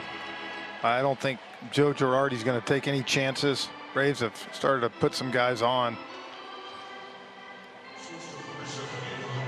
Well, sometimes closers, when it's not a safe situation, for whatever reason, their stuff is not quite as crisp. Not suggesting that that won't be the case for Corey Knebel, but as I mentioned, some crazy Atlanta comebacks against the Phillies in this ballpark and in Turner Field are seared in the mind of Joe Girardi. Yeah.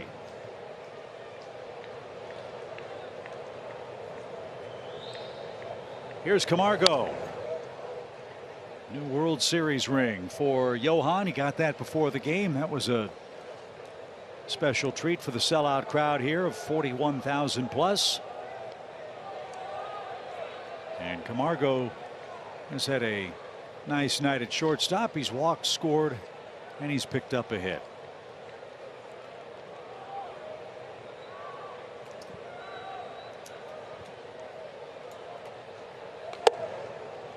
Even count, 1 ball, 1 strike.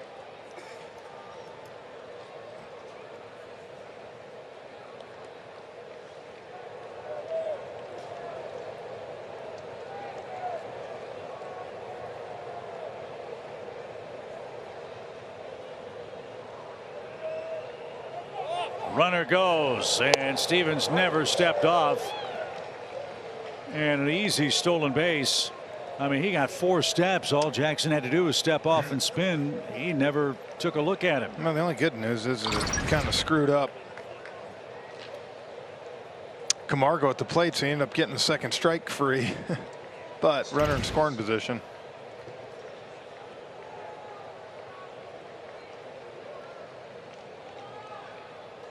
So it's 1-2, 2 outs. Hopefully that's not a costly play.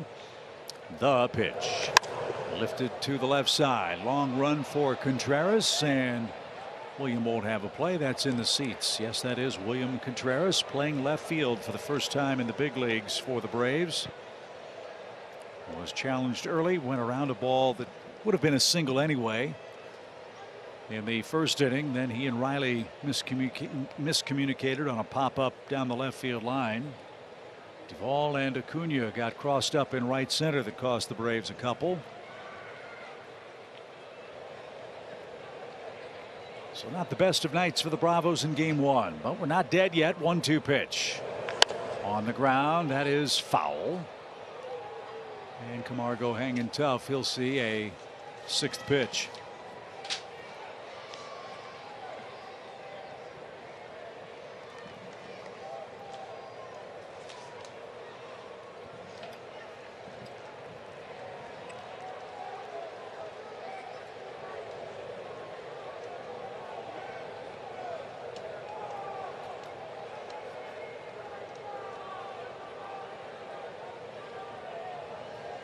Stevens checks the runner, the pitch, swing and a miss, and Jackson Stevens keeps on punching out opposing hitters. A couple of strikeouts in the ninth.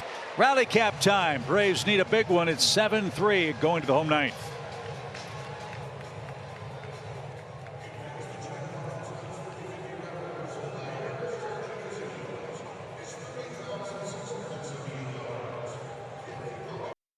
Who better to get the Braves trending in the right direction than Max Fried? Max has been absolutely outstanding all year long for Atlanta. Kyle Gibson will be his mound opponent. Need Maximus to pitch with Maximus success in the second game of this series. Both he and Gibson off to good starts, good control, and low opposing batting averages. 6:30 our airtime with Braves Live on Bally Sports Southeast. We hope you'll join us here in Atlanta. As you suggested, Jeff, even though it's not a save situation, Corey Knebel is on to try to get 3 outs with a 4-run lead. I think, as you said, Joe Girardi's seen one too many times. Yeah. And I think at this point, if you're going to bring your closer in and two guys get on, well, why not do it now?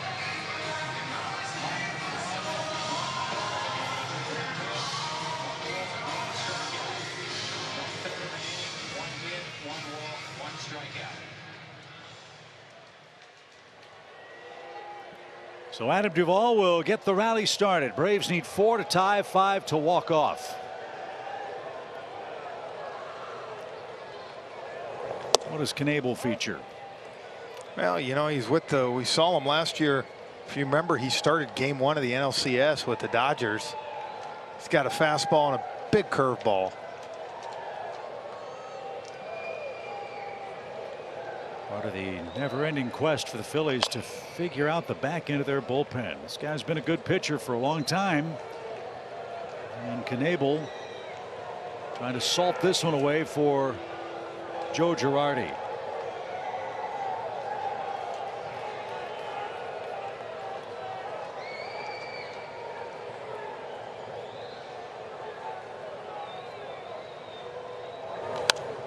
Knebel first got to the big leagues with the Tigers. A lot of time with Milwaukee, and as Jeff said, 27 games with the Dodgers last year, 4-0 with 3 saves. Phillies signed him as a free agent.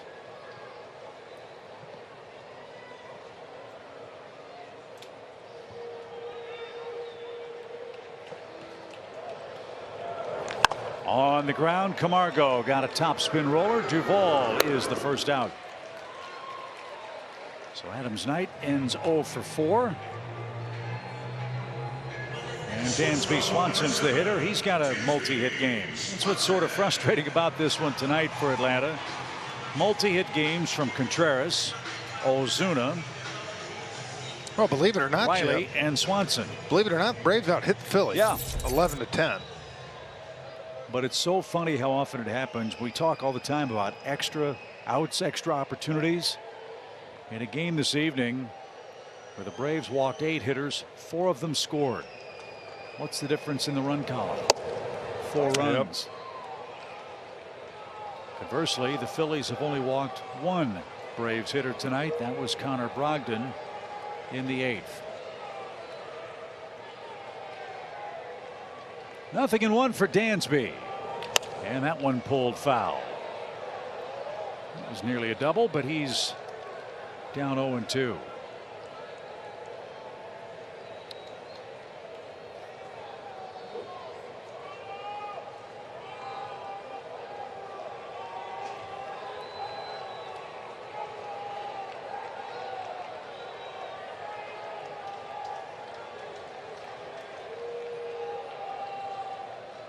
The pitch. A big curveball. There's that hammer you were talking about, Jeff, and it was a beauty. He's got a good one.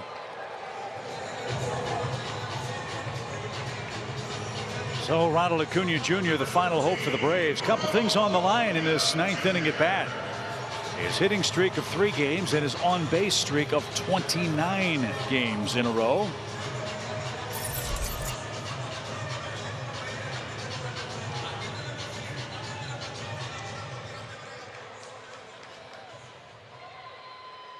It's the longest in the big leagues. Second longest of his career. He once had a 32 gamer in 2019.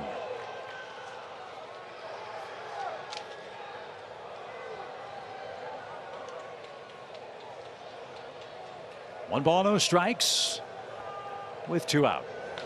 Line drive, and this one sticks in the glove of Camargo, and Acuna says, what's up with that? Phillies win game 1 7-3. That's your final score. Jeff, your final impressions from the Phillies opening series victory. Well, unfortunately, the Braves just got behind too much too soon against a great pitcher like Zach Wheeler. Wheeler 10 strikeouts, but offensively, again, the Braves had much better at bats. It was good to see Austin Riley hit 2 balls hard on the button. You know, Matt Olson had that little bleeder and a walk. Maybe that's something that can get him, Chip, moving in the right direction. But, you know, this is one of those games you got to put behind. It's a 4-game series. You got your ace on the mound tomorrow, Max Fried. You got to come get a win. Yeah, Fried, Morton, and Wright lined up for the Braves over the next 3 Tuesday, Wednesday, and Thursday nights. But tonight was the night for Johan Camargo to get his championship ring and the Phillies to win round 1 of our 19-game matchup against the Braves in 2022. Game 2 follows tomorrow night at 6:30. We hope you'll join us for that. For Kelly Kroll, for Jeff Francoeur, I'm Chip Carey. Thank you for joining us. Phillies beat the Braves 7-3. We'll wrap it all up for you on Braves Live, presented by Xfinity. Trevor Scales, BJ, and Peter are standing by.